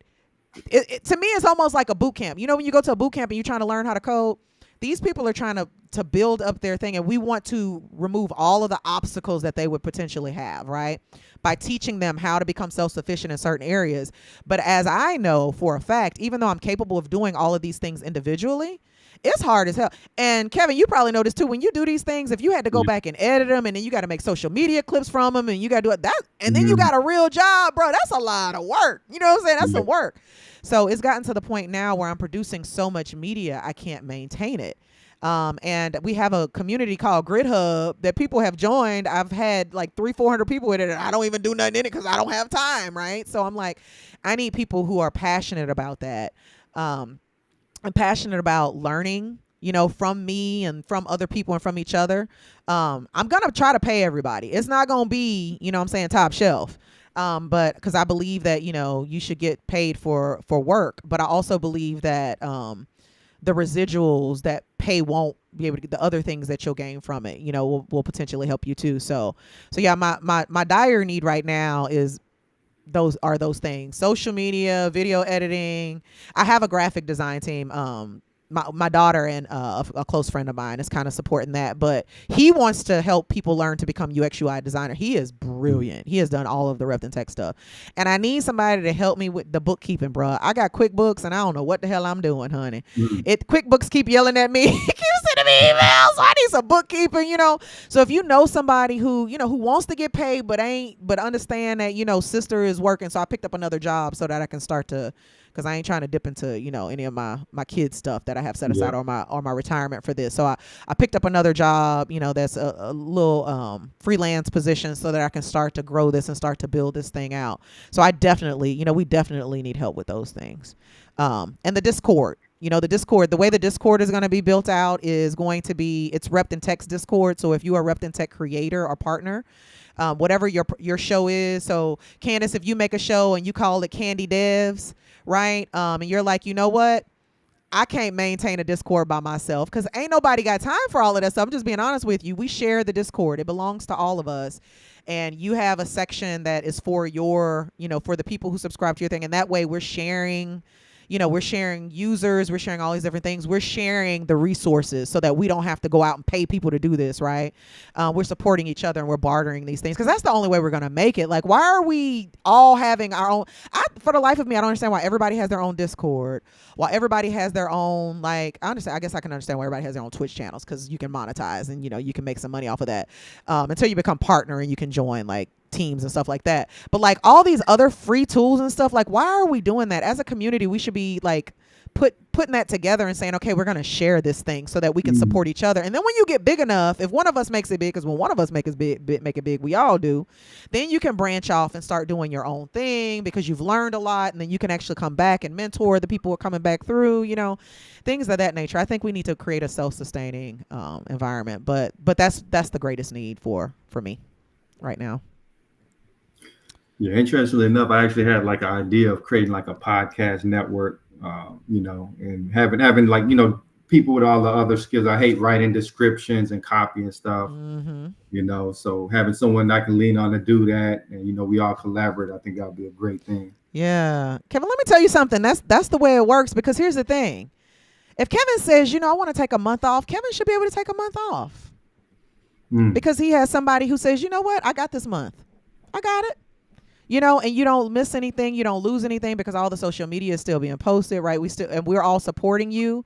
So right now, Kevin's thing is live. If you're in a community of 50 other creators, they all share your stuff to their LinkedIn or their YouTube, and now all of a sudden you've got this whole. That's what's gonna help us become Rep and Tech. That's how it's gonna work, right? And we do it for each other. Like, that's the way it is. So it is gonna be a curated creator team, right? It's not just gonna be like, because I don't give a shit about numbers. I'm not doing this for money. I already got my money. I already made my money. I'm not doing this for money. I'm doing it so that we can really start to impact tech. That's really why I'm doing it. So as long as I'm here, we're curating people. You're gonna have to, yes, there's an application, there's all of that, and you're gonna be required to do some volunteering, like watch the Discord channel on Mondays, and make sure that you're watching people's streams and you're commenting on their streams, because that stuff matters. You know what I'm saying? Like those are the things that matter, and we'll, have a spreadsheet where you put your name in or whatever it is, however we do it. But if you want support, you have to commit to giving support as well. So, yeah. Yes, I want to bring my newer community under Rep and Tech. Okay. Well, come through, baby. Come through. You already know how we gonna do it, honey. That's how we gonna do it. And I think we skipped over Armani's point. Look at what we see in the media. Tyler Perry never shows healthy Black relationships. TP also stands for something else.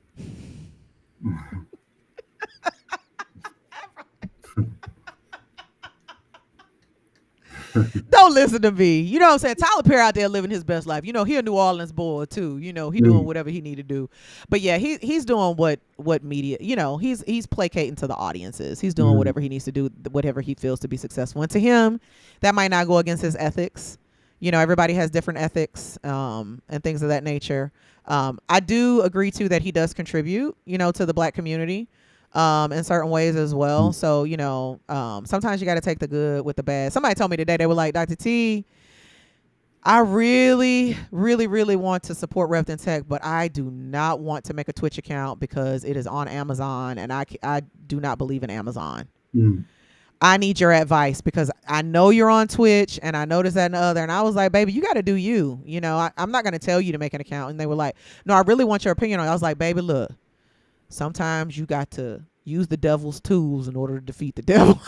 That's the way I look at it. You know what I'm saying? And that might not be people's ethics, but you know, but that's just the kind of the way that I operate. You know, some people are going to do things that we don't agree with. I cuss too much. I've been told I cuss too much, but guess what? I really don't care. If Mm. you don't want to hear me cussing and it bothers you that much, then you're not, you know, you're not my target audience. Like, we're gonna have people on air. We're gonna have people with shows who don't cuss. You know, watch Mhm. them. You know, because no matter what, you still supporting Repton Tech, whether you watch me or you watch them, and that's the point, right? It's about it's not about separating us and saying, oh, I prefer Kevin over Teresa, or I prefer Teresa over Kevin. No, it don't matter. Right. You can prefer Kevin or me. It don't matter. You still supporting the same organization, so it don't matter who you, you Mhm. know. And that's the way that we're gonna build this kind of like legacy. So Yeah, sounds good. I think that's all the questions I have off the top of my head. Anybody else have any questions? Kevin, And this has been fun. Thank you so much for having me. oh yeah, it was great having This you, is great. Yeah, this is great. This was great. Chantel. We love you, Dr. T, just as you are. Oh, thank you, baby. I appreciate it. Yeah, we definitely have to do this again. You know, there's so much other stuff to talk about. I definitely appreciate you for coming through. Yeah, absolutely. We need to. You need to come on the Twitch stream. I do a Yeah, lot of technical stuff, like the bot. I'm about to add some AI to it. I think. You know, we want to add some stuff to it. So yeah, definitely have you on as well. So, thank you again for having me. I'm really honored. yeah. Let's definitely set something up on your Twitch, and we appreciate that, Candace. I'm glad that everybody tuned in. Yes, thank y'all. All right, thanks everybody for tuning in. We'll catch y'all next time. Peace.